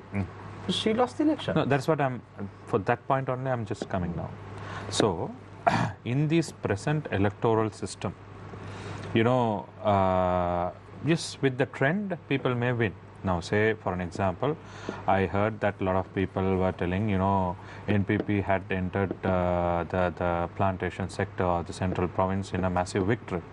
When you look at 2020 election, in my district, Porto got 8 seats, and similarly, Porto got 5 seats in Nuwan district, just to compare that. Similarly, now NPP has got 5 seats, and in Kandy district, they have got 9 seats. So, this depends. 1 seat more than the SLP. Seat more than that. That's big. Yeah, exactly. In So terms I don't say, no. What I'm saying is, see, now, when it comes to the individual, yes, party-wise, yes, we agree. When it comes to individual, as you correctly referred to Mr. Hirunika Premachandra, now few important key players could not enter the parliament with this, you know, the existing system, this manapa, this all these things. So what I would expect from the government at the moment, yeah, we are in need of constitutional change. Yes, as President Disanayaka insisted, we need to abolish the executive presidency, and also this electoral system also should be streamlined in a way in which we where everyone can take a fair call. And second, this I'll come to the question you asked. So SJB being it only doesn't reflect on the leadership. It also reflects on the accountability. So we are not an isolated one party. We are a group of parties. So we are together marching towards our demands. No, my question is now, even Hirunika Premachandra, yes, who was one of the front runners, yes, to be in the forefront in terms of these protests and all that, she also lost the elections. That's the reason. It shows that the people are rejecting such people. No, the rejection, now see, it is like this, no, Shamir. Now, this entire electoral system, as I initially told, there is no winners or losers. All are waiting list. Now, according to Mr. Silva, Ravi Karana agrees because that I to agree in that statement. But the thing is, those who now, if the party get 2 seats, the others are in the waiting list. Right. Okay. Now let's make it very easy to understand. So, Barath, now you have Ranjit Padum Bandara. Now you say Mano Ganeshan is going to be the second one. We have not. Yeah, it will be decided, yet, and we are sure about that. Okay, you are sure about it. Yes. So let's put that seat aside. Now there are 3 more others. Yes. Now Hirunika Premachandra today, having a press briefing, said that she is very deserving to get the post of the nationalist seat. So let's say Hirunika Premachandra is appointed, then you are having another 2. Then I saw SLMC is also wanting a seat. So Nizam Karepa's name has been proposed. Let's say the SLMC also gets a seat. I don't know who the person is. Then there's Dala Salah Pirma, then there's GLP. They will also get a seat. So 5. So now other individuals are out, like Imtiaz Bakir Marker, Sujeeva Sena Singh, No. they are not there. Shamil, like this SJB is an amalgamation of few parties, like it's a Sandhana, Samik Janabala Sandhana. So there are understanding between the parties. Okay, if you get this much of nationalists, who are the individuals going to come in? So we can't arbitrarily decide. Okay, these two has to go, these two shouldn't go. So on due diligence and also with the proper But discussion, do you think they when will when making this decision, do you think you should take into consideration the message that has come from the people? Because Exactly, the people because the people have said, give us new candidates, Yes. give us clean candidates. We don't want all this baggage that these people have from the past. Taking that into consideration, do you feel that the SJB should, for their national list, stop thinking about what their alliance partners may Because have if they- contributed yeah, and they- instead yeah. think about the people on that list that they can Now- nominate yeah, who now it- would be fresh faces, who would Yeah, be able to now maybe Lakmali be is as being a appointed counterfoil from to the NPP. So you all have also Lihini Fernando from the SJB. The thing is, do you feel that there should be more young, not just no, leading men? I it's- mean, it let's all say even depen- yourself, No, right? it all depends. No, I can also demand for one, right? Yeah. The thing is, it all depends on the leadership, where in which how the leaders of each coalition party decide on the sharing of this seats. My advice to you is, Barath, don't believe on leadership. Because last time you believed on leadership, you know where you stood. The thing is, as I told That you, bitter pill, No. though you have not swallowed it, all the people who are watching the show knows that you have. So don't believe on the leadership. That is a But story. why does it have your own political party? So, The Lakmali, thing is, You are advocating Shamil, something here. we are Lakmali, going on a- yeah. Lakmali, if I can on the issue of- Give me a second. I just want to ask about these seats. Yeah, very just, quickly. Yeah. Very quickly. The party leadership of SJB Alliance has to have the responsibility, as you correctly mentioned. The most deserving people should come into the seats. Now And A, B, C, D, E, F, G, H, I, J, K, L, they are not involved. This So our concern of this nationalist. these letters, J, K, L, they are not involved in decision making anymore. The thing is, No, I can speak on behalf of my alliance. No, J, K, L, no, they are not involved. I'm talking A, B, about C, D, him F, G, only. So H, I, J, K, L, no, they are not involved. no, I'm just representing M, my N, O, P, no. representing my alliance, TPL alliance. We have already an agreement to get a nationalist, so we are very confident that we will get one. Right, so- and also so in coming back, SJB, we as Nadeem pointed out, the SJB has the right to incorporate a new phase. How long have you been with the SJB now? No, that's I'm new to the Yeah, SJB. so then you will so know I have what my- these letters represent, Barath, you will know with time. Okay. I know you already know, Yes, but you just want to accept it. So I just want to come to Mr. Disivara. Mr. So this nationalist seats now, Ravi Karunayaka is going to Parliament tomorrow. Yeah, he has been appointed because Appointed by who? By the General Secretary. Election Commission By? and gazetted. General Secretary. General The Secretary General has sent the Secretary- letter. General Secretary or Ranil Wickremesinghe has appointed him?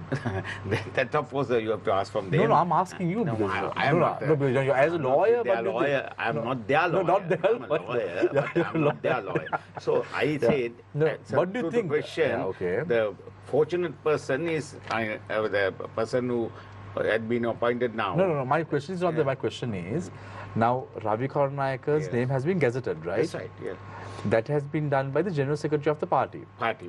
So His General party. Secretary of the party doesn't consult the leader of the party. That of course, whether she has consulted or ignored is a different matter. Right. So my I question don't is, want to Mr. discuss Disivara, with that. Mr. Disivara, my question is, now you have been in politics for a long time. You have seen how things have been working out, and if you look at Ranil Wickremesinghe, Coming into Parliament, No, not that, No, not no, that. no, that Not was that, not no. that, You didn't guess it this time properly. In 2010, when Sarath Fonseca lost elections, Ranil Wickremesinghe appointed a committee to restructure the party. We see similar sentiments by J.R. Jayawardena also. Every time there is a problem, he appoints committees. Now, with this new problem with the nationalist seat, he has appointed a committee to get back to him within 3 weeks. Then Parliament has already convened tomorrow.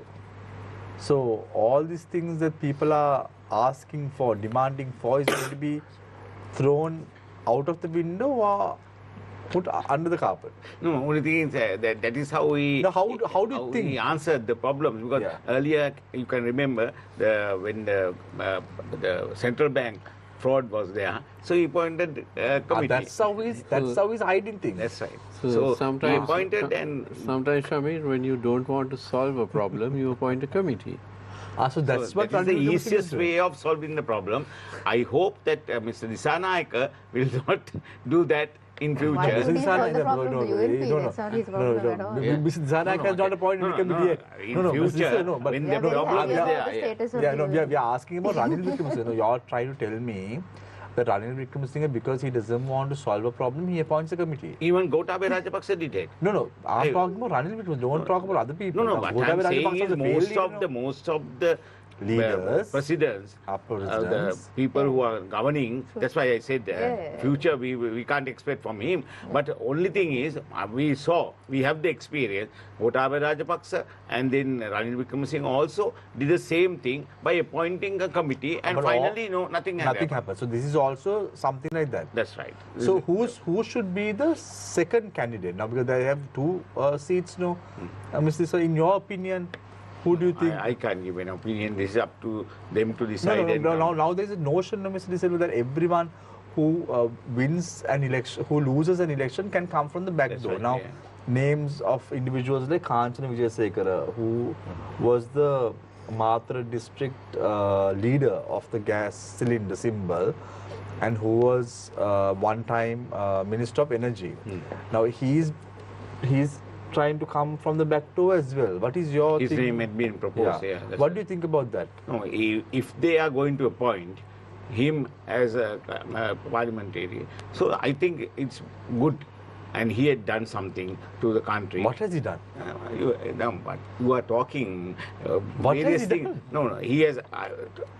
My idea is my opinion. What has he done, Mr. Dissanayake? Now you are not living in this country. I was in this country. I'm trying to figure out what remarkable thing he has done. Remarkable thing is he has tried to do something, and he did it. Like what? During the last problems, he was there, and he did it in style. You can't accept that factor, no? I say that he did it, but whether there are problems or not is the issue there. You have to find out. I am not going to safeguard him. Mr. Silva, Mr. Silva, now let's say this will you. Now, when you're late to go to the airport, you use the highway. You use the Colombo Kattanayake Express Highway because you're late to the airport. Not late to the airport. We always use You know, let's say you're late. You always use it, no? Right? You always. So every time when you're going on that road, do you praise Mahinda Rajapaksa, or do you say Mahinda Rajapaksa wasted money on corruption by building this road and made I money? always say that by building this roadway, it's a great thing to Sri Lankan But economy. even at the cost of corruption. That's corruption that we are concerned about. We are not allowing him to do the corruption by building these roadways and other things. So we are not expecting that. Because I saw on social media today, though these roads, these highways and all that, it has costed more than building a road in New York. Those things can be committed, and they have done it. That is what if they Lakmali, have your done government has it to is up to the investigate. present government to investigate into and find out. This is like the Uganda money, so unnecessarily you have to We'll ask Lakmali about this. No, they said no, it's not correct, and the money that had been sent there, it was given by an order given to our country, and we have printed on behalf of Uganda government. So that matter they have given the explanation also. But unfortunately, when you are talking about these highways, it is very good to Sri Lankan economy, but whether they have done something wrong, is the issue which we have to investigate into and come to a conclusion. The people who are criticizing it, it's very easy to criticize that. But whether you have the material to show that in actual fact... We'll watch and wait. We'll watch and wait, yes. Both of us will watch and wait whether we have the opportunity to do so. And it is too premature to come to a conclusion with regard to that. Yeah, Nuwan, just to understand now, Vasant Mudaligi played a big role when it came to the Aragalaya, you know. They always see in any country, it's a students' movement that starts a protest campaign. And only after that, people are engaged. And we've seen this happening. And we've seen how the frontline Socialist Party dominated trade unions within the university structure that has championed this over a period of time. We've seen you also, Nuwan, to give you that place in history. You were appearing on behalf of these individuals as well. And somewhat you all played some role in this as well. But people have not even taken into account that in this election. Why is that? Yeah, basically there's a big wave. So, no, but why couldn't you all make that wave in favor of your party? Yeah, because basically... Because the NPP really capitalized on that. Yeah, we have been doing we have been doing our politics based on forces. So we are demanding their rights. We are going to get those rights from the government, fighting with them. That was our politics. So this election politics is concerned, it's a different kind of game. Actually, during the Aragalaya, we fought to change the mindset of people, change the attitudes of the people. Actually, we were able to do that. But NPP, they were very successful. They were able to capitalize that, and ultimately they won the election. But still, what we believe that people's power is outside. For instance, now today government decided to import rice. Now what we demanded throughout, there is a rice. 7,000 metric tons of rice. Exactly. Now there is a rice monopoly in this country. There are 5 families only control country. So what the forces, the people are demanding how to eradicate that particular monopoly. Mafia. Yes. So people gave this mandate to NPP by thinking about that. Yeah, but not are you trying to say what they're doing is wrong? No, not wrong. But that's why I'm saying... That's the only way to break this mafia. No, the thing is, now rice stocks are there inside their mills. So the farmers only... No, but no one... So are you saying the government should organize raids and go and seize the stocks? But even these raids has never worked. Of course. No, that's what I'm saying. Worked. Now, we saw Gotabaya Rajapaksa trying to do this. We saw even Andukumar Dissanayake a few weeks ago trying to raid these and see what's going on. That is not good work. Raid. We were just checking What I'm saying, now that's the issue. Work. That's the inference now given by the government by taking 2/3 majority. Yeah, but don't you think the only way of solving this problem is to bring down... There must be a radical change of... If you expect radical change of this system, you have to eradicate these monopolies. So how do you do that? Of course, current laws are very sufficient because Consumer Protection Act is there. So at least the government inquire from these mills how many stocks you available with. You are a lawyer. You have been in this practice for a very long time. Let me explain. Tell me one instance in the last 30 years that a rice mill owner has been arrested. That's why I'm for saying. Holding stocks. Now, what's the change that but that's people... what they're doing. They're bringing down rice to solve this problem. But that doesn't affect their profit. They are monopolies. So what I'm saying... But when they bring down rice, that's how market forces react. When you bring down rice from overseas, if the mill owners are holding stocks, they have to put it to the market. No, thing is this. If they're bringing it at 150 rupees, they have to sell it at 150 rupees or below. No, that's all. Now they have now they are importing nadu. But what about the other rice mills? It's still there. What times I'm talking about the concept. I'm talking about concept. But no. Now but there must be. No one. I'll tell you classic. I went to a private supermarket yesterday. Yes. I'll tell you a story. I went to a private supermarket yesterday because I myself wanted to see whether there is rice. You won't believe it, Nuwan. Those days finding Kirisamba was finding gold. Yes. Today you have Nipuna Kirisamba in the market. You have Araliya Kirisamba in the market. You have Ratna Kirisamba in the market. Right? There is no Ladu. Ladu is missing. Yes. The average person's rice is not there in the market. Exactly. That's what I'm saying. Yeah, but that is sad. That's why I'm raising this. That's Because why at one point it was the other way around. Nadu was available, Kirisamba was not available. Now people wanted a system change now.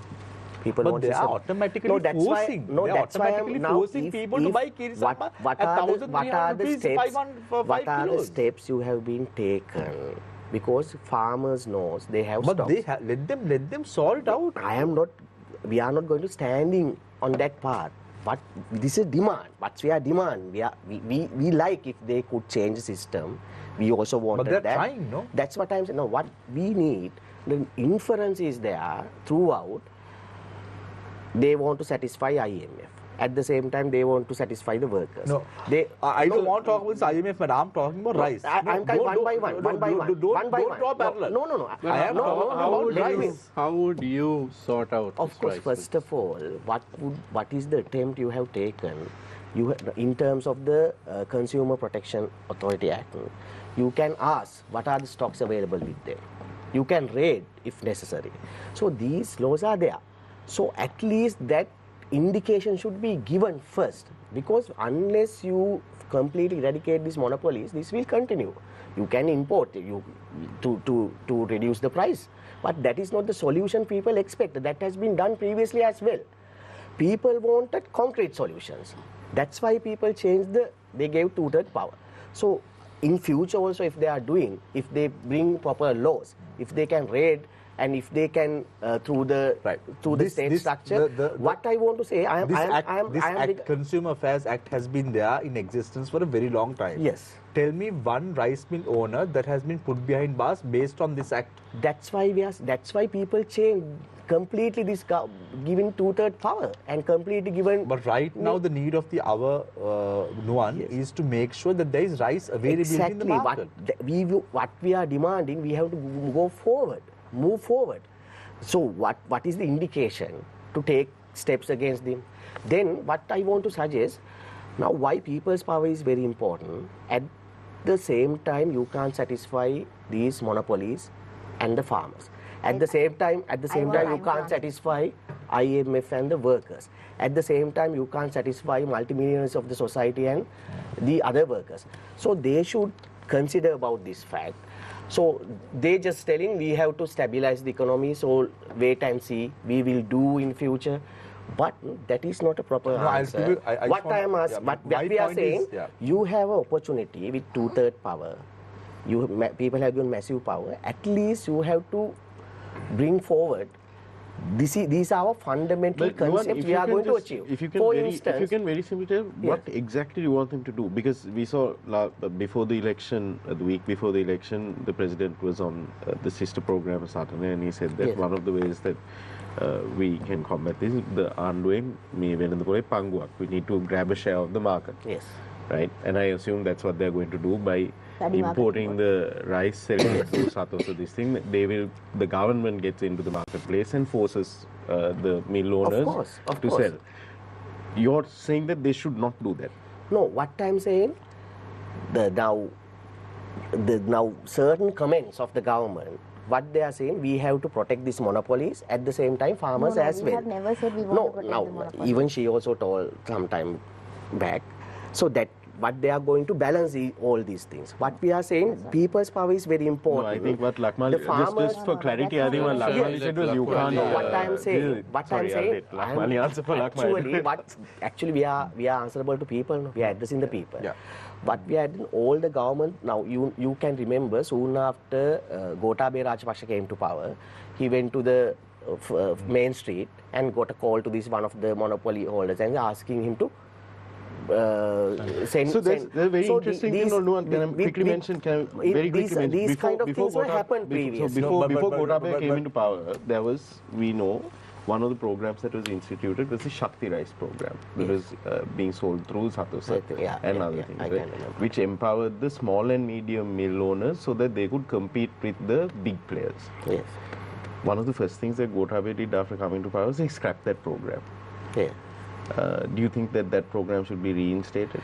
That we believe that actually there must be a state structure to purchase this rice, and so you there don't must be want the some small sort of and medium, control. so you're some saying sort of forget control. about not just the big mill owners, you want the small and medium mill owners to also go out of business? No. Actually, then only they will be strengthened. Yeah, Small and medium scale. But if you But look it at seems it, to me if that you want the state to run it. State should take some sort of responsibility. Yeah, Otherwise, it's very Nuwan, difficult to defeat this monopoly. Nuwan, the argument that many who have come on this show during the last few years, do you remember that carrots were being sold in Sri Lanka for 3,000 rupees a kilo at one point? Remember that time? Yes. It was December 2 years ago. Carrots was not available. It was like finding gold, right? At that time, what the government could have done is imported carrots. I mean, if you look at, I'm just giving you an example. I'll tell you now example. Today, if a child from a rural area wants to give their child an orange, do you know how much is the cost of an orange in a supermarket? It's more than 300 rupees. I'm just giving you an example. You go to Dubai and you buy 1 kilo of oranges. You know how much that costs? 2 dirhams. You know how much 2 dirhams equals to? 178 Sri Lankan rupees. You know how many oranges are there? More than 5 oranges in 1 kilo. Isn't that the state that we have to create to our younger generation, the future prospects of this country? No, you didn't get my point. I am not merely criticizing that decision. What I am saying now, as far as these monopolies are concerned, there are various steps you should take simultaneously. Without taking that, just importing rice means that won't affect them. Yeah, that but won't affect the thing them. is, those some of these simultaneous steps that you want to take, my now, they can't argument be is done in the this: short term. you have to be firm. You have to be firm because you have that mandate. You need not to fear, because farmers, workers, all these people Lakmali, you can gave that respond to that. mandate without any fear. What we are suggesting now, bring forward. These are the policies as far as this rice Lakmali, is concerned. yeah, IMF is concerned. This is our policy. let's leave the IMF matter. Let's leave the IMF matter. Monopolies are concerned. These are right, okay. Then you ask very pivotal question regarding the national question. Now, in the history, I just conclude that. Then it's very easy to answer. I'll come back to it. Yes. I'll definitely give you a chance. But I as just want far as the national question, this is our concrete solution. Right, okay, right. So now they have that power. Right, okay. So, So, we believe people should fight for that. So, Lakmali, I don't want you to answer about the national question and the IMF matter because you have spoken about it. But I want you to answer about this rice matter because at the end of the day, people have to eat. When I went yesterday to buy rice, looking at how children come with their mothers, buy 250 grams of rice, it's painful because it's very, very costly at the moment. The only way the government can do is intervene in this matter and scrap that monopoly completely. Yeah. What steps would you all take in this respect? I mean, I hope you will give me some time to answer all of these concerns. So, about the rice issue, government has decided to import rice through state institutions, like you said. We are not doing it. I mean, the STC and Satasa are involved in importing rice to make sure that enough rice is available for people to eat, right? Because there is a crisis in the rice market, and we understand that. Although this is not the first option that we wanted to take, we discussed with the small and medium rice mill owners and the large rice mill owners as well, and then we investigated the stocks, and the government is of the opinion that the only way to resolve the problem at this point in the short term is to import rice and make sure that there is no scarcity in the market, right? However, we do realize that rice prices are being controlled by a few players in the market. That is a problem that we want to resolve in the long term, right? And that is why the government has decided that the paddy marketing board should be encouraged to purchase paddy in the next harvesting season, and how we and the stocks, the process of making stocks of rice, of hoarding rice, will be handled through the banking system, where we want to control this hoarding by sort of not directly, I mean, we can enforce the law. There is a law, we can enforce the law for sure. But then eventually law enforcement will also inconvenience the smaller players only. That is what we have seen, right?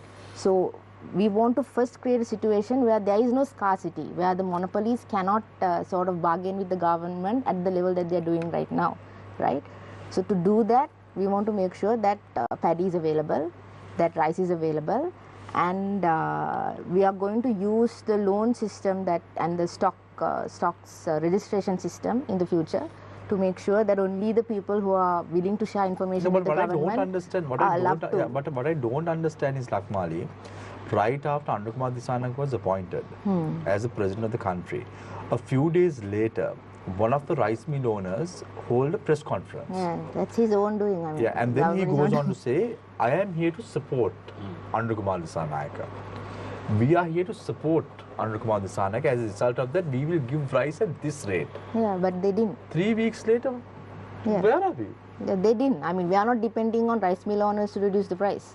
We want to have a long-term plan. Will you all go loggerheads of with course, these rice mill owners to protect the interest of the public? But this is the thing. Just being loggerheads with the rice mill owners are not going to resolve the problem for the people. We need to make sure that the rice market is not in a crisis when we go with loggerheads. So medium to long term, let's say short term now, y'all are importing the 70,000 metric tons. Do you think that the NPP government should reinstate the Shakti Rice program? I'm not sure whether the Shakti Rice program or what, but one of the things that we're looking at is to make sure that small and medium rice mill owners are definitely given more financial assistance and storage assistance by sharing state resources with them. Right. Make sure that they are in a better bargaining space when it comes to the prices, right? So, but I also want to say this, I just want to say this. I mean, because we are talking about socialism here, and I think after the Russian Revolution, even Comrade Lenin had to compromise, right? So this is not new in the left literature, this is not new in the history of leftist politics. That I'm not saying that President Dissanayake is Comrade Lenin, definitely not, right? That is not what I'm saying, but it's to say that just because you are taking a very systematic, incremental approach, taking into consideration the political and economic, social environment of the country, that we are not willing to transform, that we are actually compromising, that we are willing to, we are bowing down in front of the monopolies. That is not what's happening. We are taking a very pragmatic, this is how it can be done. I mean, if there is any other way that can be done, we are very welcome to listen. I mean, anybody can tell us what should be done. We are very open to suggestions, how to go forward and all. Right. But this is what we see. Right. And So people have to come up with action. Just saying that this is wrong is not going to help anybody. I have a few questions for you, but very quickly, if you can respond to what Nuwan spoke about, the national question and the IMF. So that's what I'm saying. I'm not saying IMF is a public institution, public multilateral bank. It's running under the United Nations, right? On the 30th Amendment to the Constitution? No, wait, I'll get to this.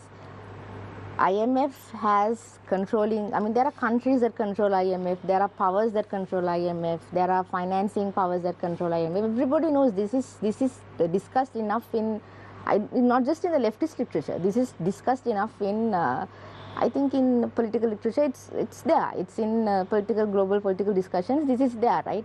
Nobody is saying that IMF's treatment of the global south and countries like us have been entirely fair. Right. Obviously, So, but Shamir, Shamir, we also have to understand where we stand. I think this has been how NPP has operated even when it comes to local politics. Tomorrow, when you go to Parliament as a debutant, you will be taking an oath. Yeah. That oath will entail. I have taken that oath already as a lawyer. As a lawyer, but you will take it tomorrow again when you go to Parliament as well, to protect the Constitution and uphold the Constitution of Sri Lanka. Yeah. Part of that Constitution is the 13th Amendment to the Constitution. Of course, yeah. What would be the position of the NPP? Will you all implement the 13th Amendment to the Constitution in full? So that's what I said. 13th Amendment will be, 13th tomorrow, Amendment is... 159 members are going to take oaths. Yes, yes. You all have a clear 2/3 majority, right, Yeah. Niresh? Am I wrong in the Absolutely. numbers? Right. So I'm asking you, when you all take the oath, you all are going to say that you all uphold the constitution and the integrity of the constitution of the country. Does that mean that starting from tomorrow, you all will implement the 13th Amendment to the constitution? Not starting from tomorrow. Not starting from tomorrow, but we definitely want to discuss with relevant stakeholders, the political parties, the Tamil political parties, and Tamil politicians who are in NPP as well. I think that's what I said. I think the way That we is have... what That's a problem I want to that raise. is what Nuwan wanted to 13 raise. as I well. want to know whether 13 PSA is going to implement the 13th Amendment in full if they are in includes land Parliament. rights, Police rights. police rights. So you have to be firm. You have to be firm. Now Tamil people have given a big mandate.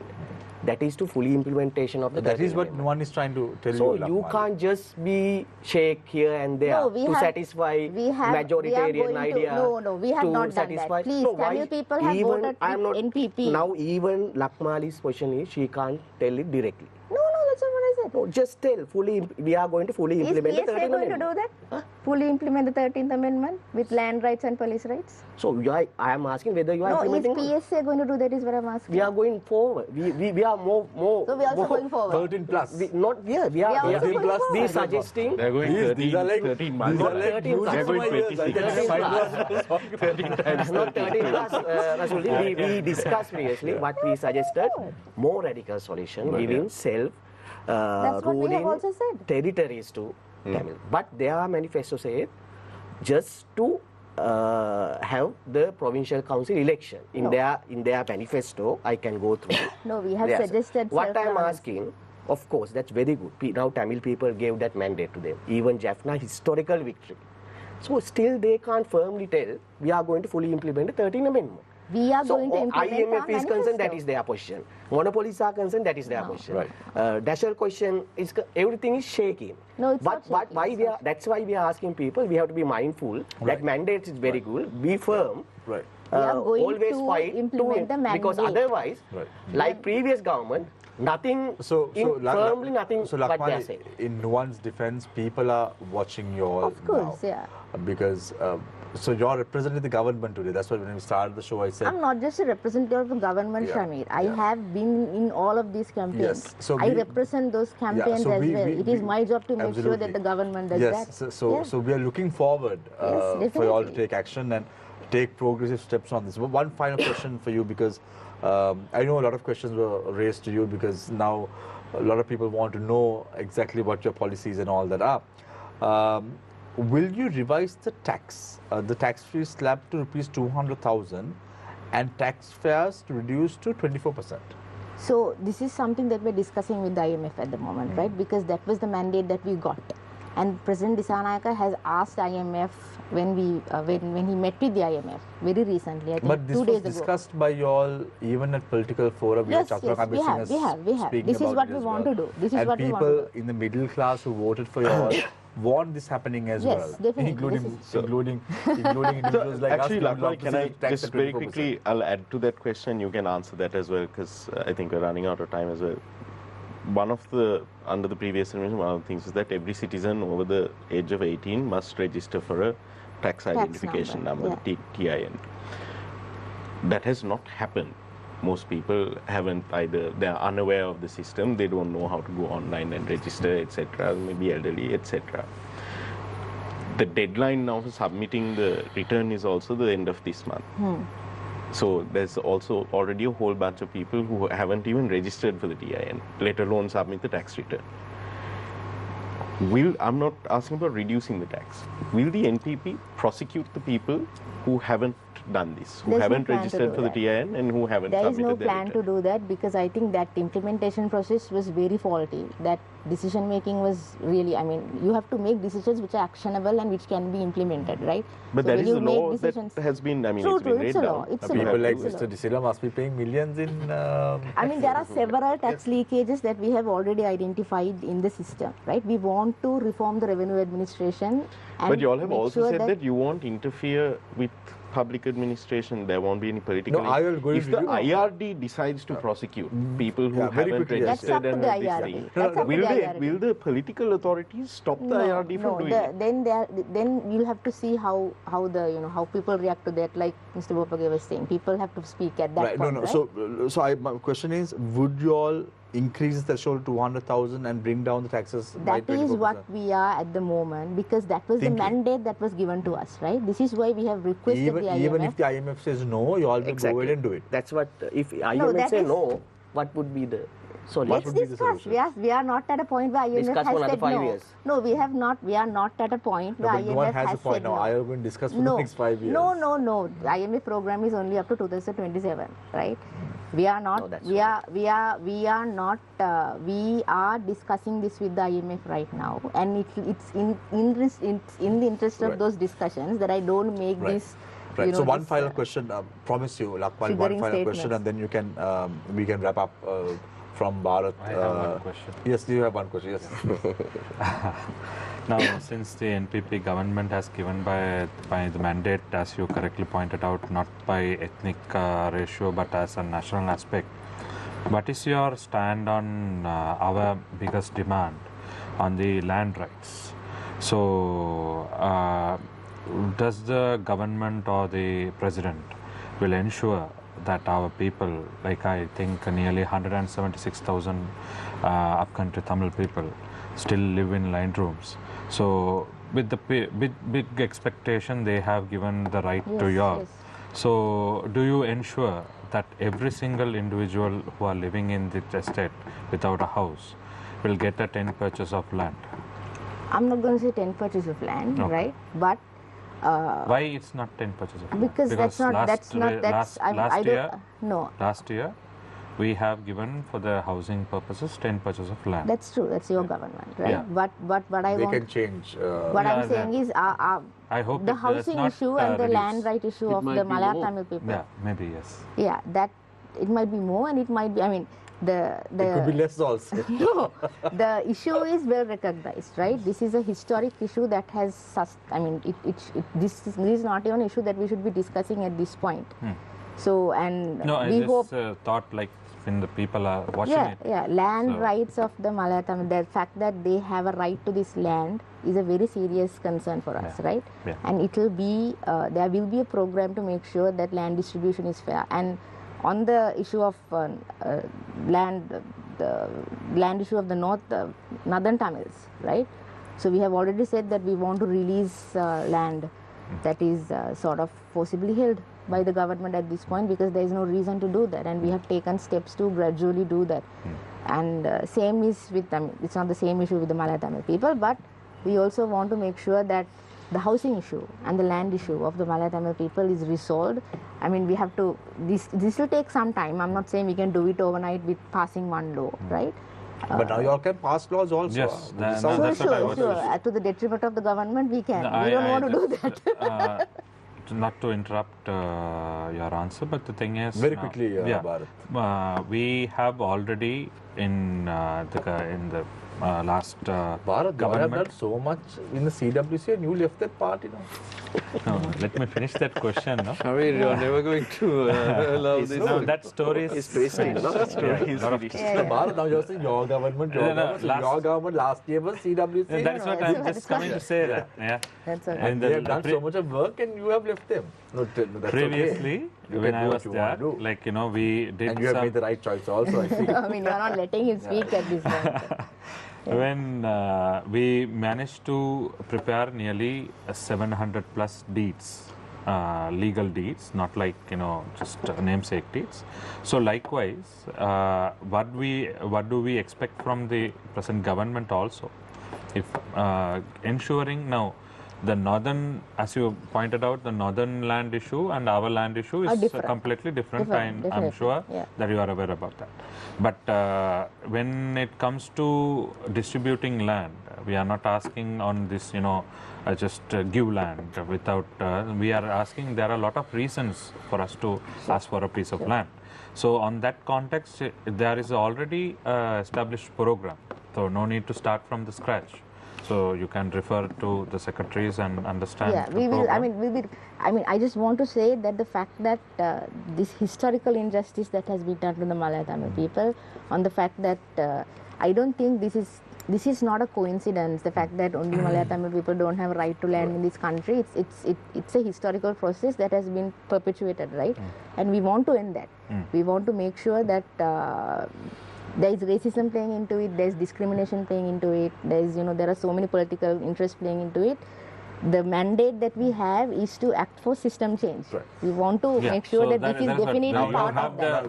You have the clearance to go forward. There is one of the people who were elected by the people from Badula district was Ambiga. We have 3 MPs who are from the community. From the that Malayalam community as well. So now they can champion that cause. Of course they can. Yes. Yeah, No, so they we can have- champion. I think they but, also can. I'm not saying only they can. I think they also can. I don't know.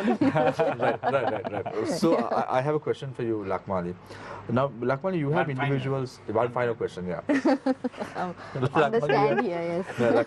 Lakmali, we have people like Dumindu Hulangamu, Dr. Hans Vijay Surya, Hanif Yusuf, who are pro bono assisting the government. Yeah. But you should know that not everyone who can afford to work free of charge for the government is the best brain. There are people who have a good brain who can start working for the government with a remuneration. Are you looking at this option as well? Of course, yes. Yes, we are looking at it. We are seeing that there is a lack of resource in the government, state administration especially, and we have to find ways to make sure that the qualified people are getting in. People like Dr. Hans Vijay Surya, Dubin Hulangamu, Dr. Hanif Yusuf, individuals of that sort are needed, but there are outside people who and there are probably young better people. than. There are young people who should be Are you recruited. concerned at all that, because you mentioned about, combating monopolies, right? Are you worried that some of these people that may be coming forward benevolently to help the government may even be trying to create or protect or sustain monopolies of their own? I mean, I don't see it happening at the moment. Not the individuals that you have mentioned. Right? Under the NPP government, will we get number portability? Sorry? Will we get number portability under the NPP government? Can you explain what that So means? number portability is where you can, the phone number, you can change networks. Right. So you don't have to stay on the one network. I you mean, can take the I phone number. just learnt about this, so I can't answer this question. That's okay, right? If you just heard about it, Lakmali, you don't have to answer. I don't have to. I don't know. Right, now, we've heard a lot from you, Barath. Tell us, what is your expectation? Now you're with the SJB, you have a new leader, Mano Ganesan, Yes. not anyone else. No. Mano Ganesan is the TPA leader. TPA, and you are working for him. Yeah. So, Working with him. Working with him, Yes. very good. Yes. Not working for him. Like we never work for anyone. Yeah. So same thing with Tondamans also. You Everyone. were working with him and then you with everyone. stepped out. That's okay. Yeah. That's up to you. Anyway, Yes. so tell us, Bharat, what is your future now in politics? You lost 2 elections now. Am I right? Yeah. Yeah. So will we see Barath Arullsamy at a local government election or a provincial council election? Or is Barath Arullsamy also going to retire from politics? There is no retirement in politics. The thing is, now I personally see in political career, I have gained a lot of support rather than losing it. So the votes I have obtained, nearly 19,000 with this big trend, is a big remarkable achievement on my career. So that, after the shift and the NPP wave. So I am definitely, I will be rooting for Parliament, that is for sure. And also I have the access and resources to restructure and rebuild the ground level. So there is no second question on, bringing up, my only vision is to set up and empower the next level leaders. So from the grassroots level, it is not I should come into power. I can always make others to come into power and also empower them to take charge. So that that is my policy. So on that context, in the local government election and the provincial councils, I will make sure that young people who aspire to become politicians and lead the country will be given a fair chance and given empowerment. So on that context, we will be, rooting for the next parliament, and also we will be supporting government on progressive ways, especially on our land rights and housing, and also our educational upliftment, and also integration of the Malayaga Tamilar or upcountry Tamil community, Indian origin Tamil community into the national mainstream. So these are the three aspects which we are looking at, especially I am looking at. And also the government is entrusted with huge expectation. So the government has to deliver that to the people, and I am sure that government has plans, and also government should understand the geopolitical tension and also the economic hardships we have at the moment, and also the international crises happening around the world, especially the Ukraine war and the Israel war and the changes in the regimes in West also have an impact on us. So that the government should be very much mindful about our international policy and our diplomatic policies and challenges. And also coming into my aspiration, as I told you, we are working with the Tamil Progressive Alliance.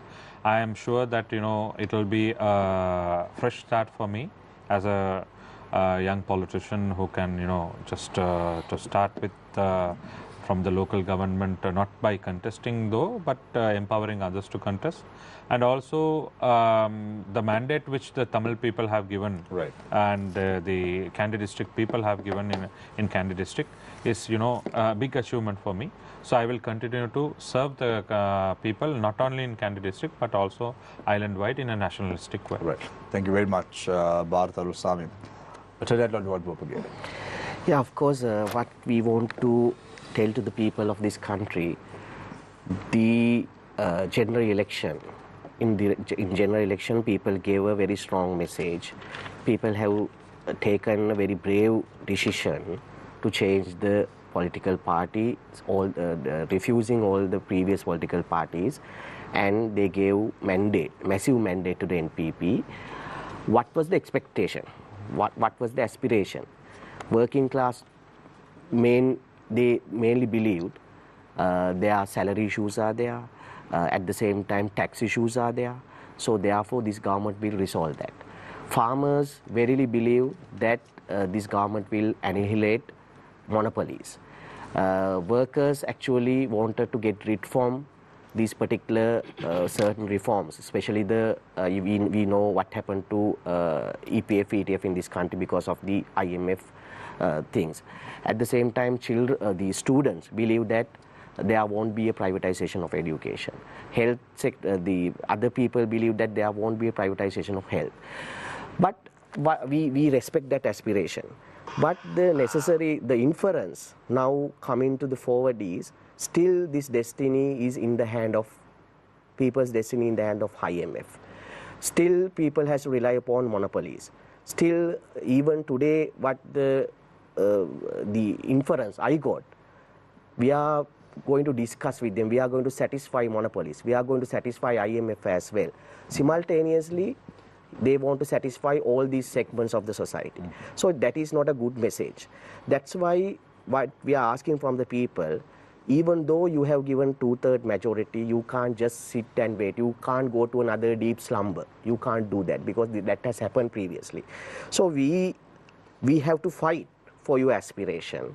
In order to fight that, you need a strong people's power outside of these institutions, because previously even Gotabaya Rajapaksa got a 2/3 mandate like this. But we know what happened after that. Now, Mr. Anukumar Dissanayake and his government also got the same mandate. People really believed there must be a proper solution for national question. Now even they cannot say whether they are fully implementing the 13th Amendment also. They can't say it directly. They can't say that they are demanding IMF to reduce the taxation. They can't say that. They can't directly say that they are going to completely eradicate monopolies in the rice sector. They are not willing to say that. So that is the reality. So people's aspiration is something else, but what now coming to the surface is something else. Therefore, being a member of People's Struggle Alliance, what we are inviting people, let's fight together. We have to fight the fully implementation of the aspiration of the people. If this government is not going to accomplish, right, as we previously did, we will fight together, and through the people's power, we'll try to push this government to implement these people's aspiration, mandates. Otherwise, let's take a firm decision as to how to change, bring a proper change to the society, because right now this change is just like to give a mandate to implement Ranil Wickremesinghe's policy. That is not your expectation. Right. So let's do that together. Right. So that's the only way that we can overcome these issues of the people. Thank you very much, Attorney at Law Nuwan Bopage. President's Counsel, Mr. U.R.D. Silva. Shamil, now I have listened to Lakmali fully, and you allow her to express their views, and my friend also, as far as a new person, though he came out from CWC, he was very much with the people, and so I know Nuwan right through.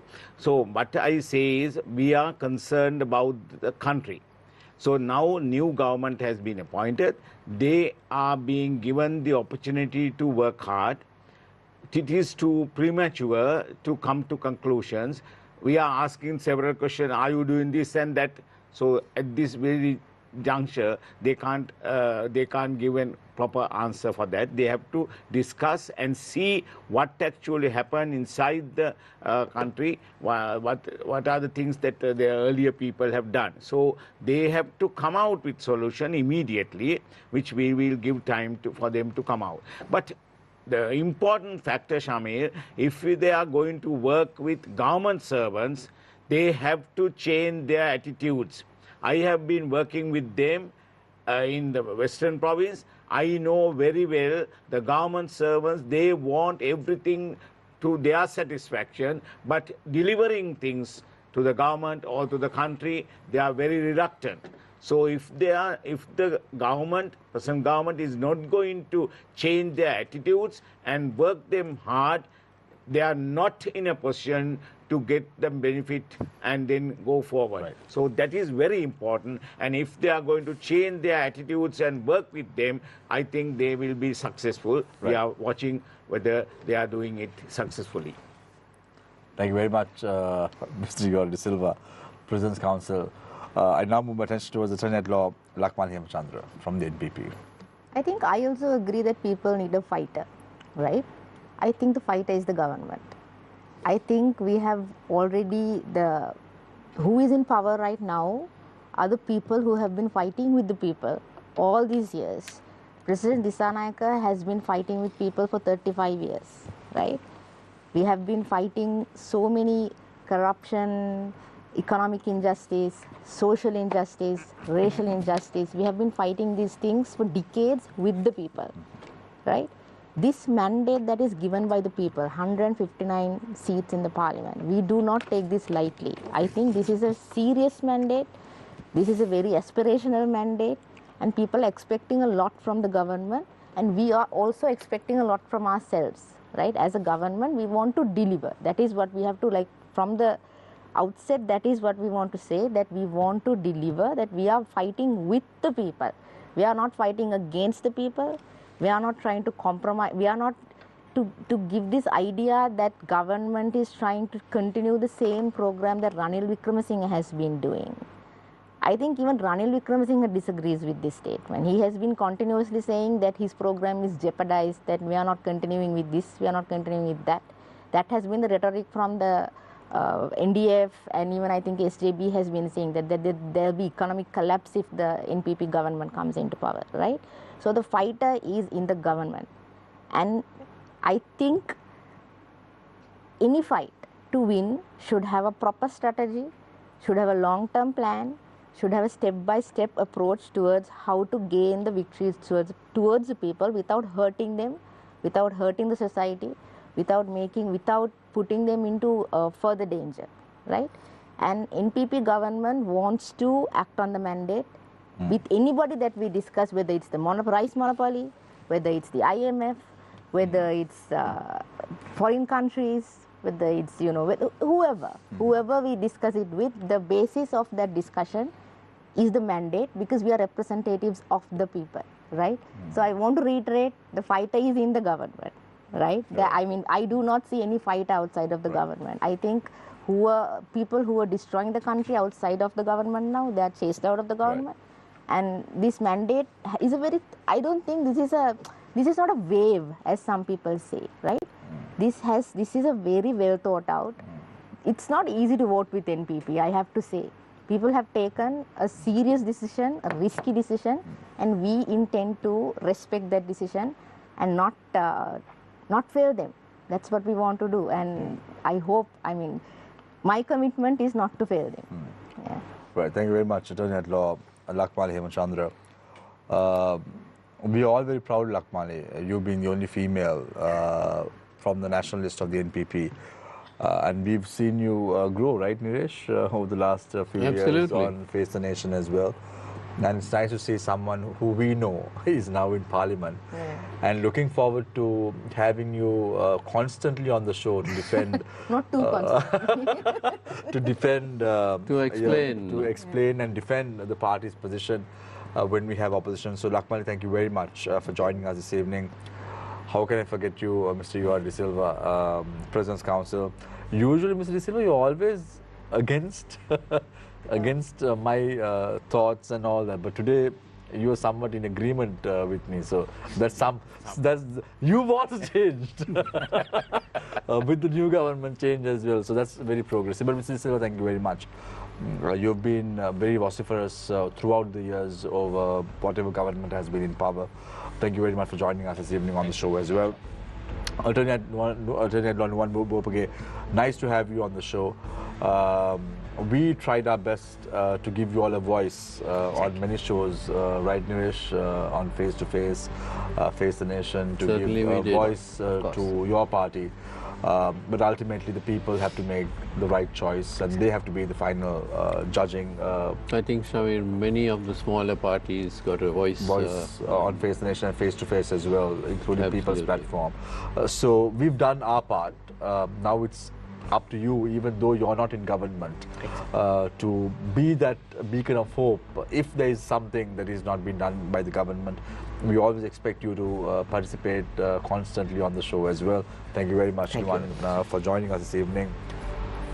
Barath. Barath, you won't believe it, Barath.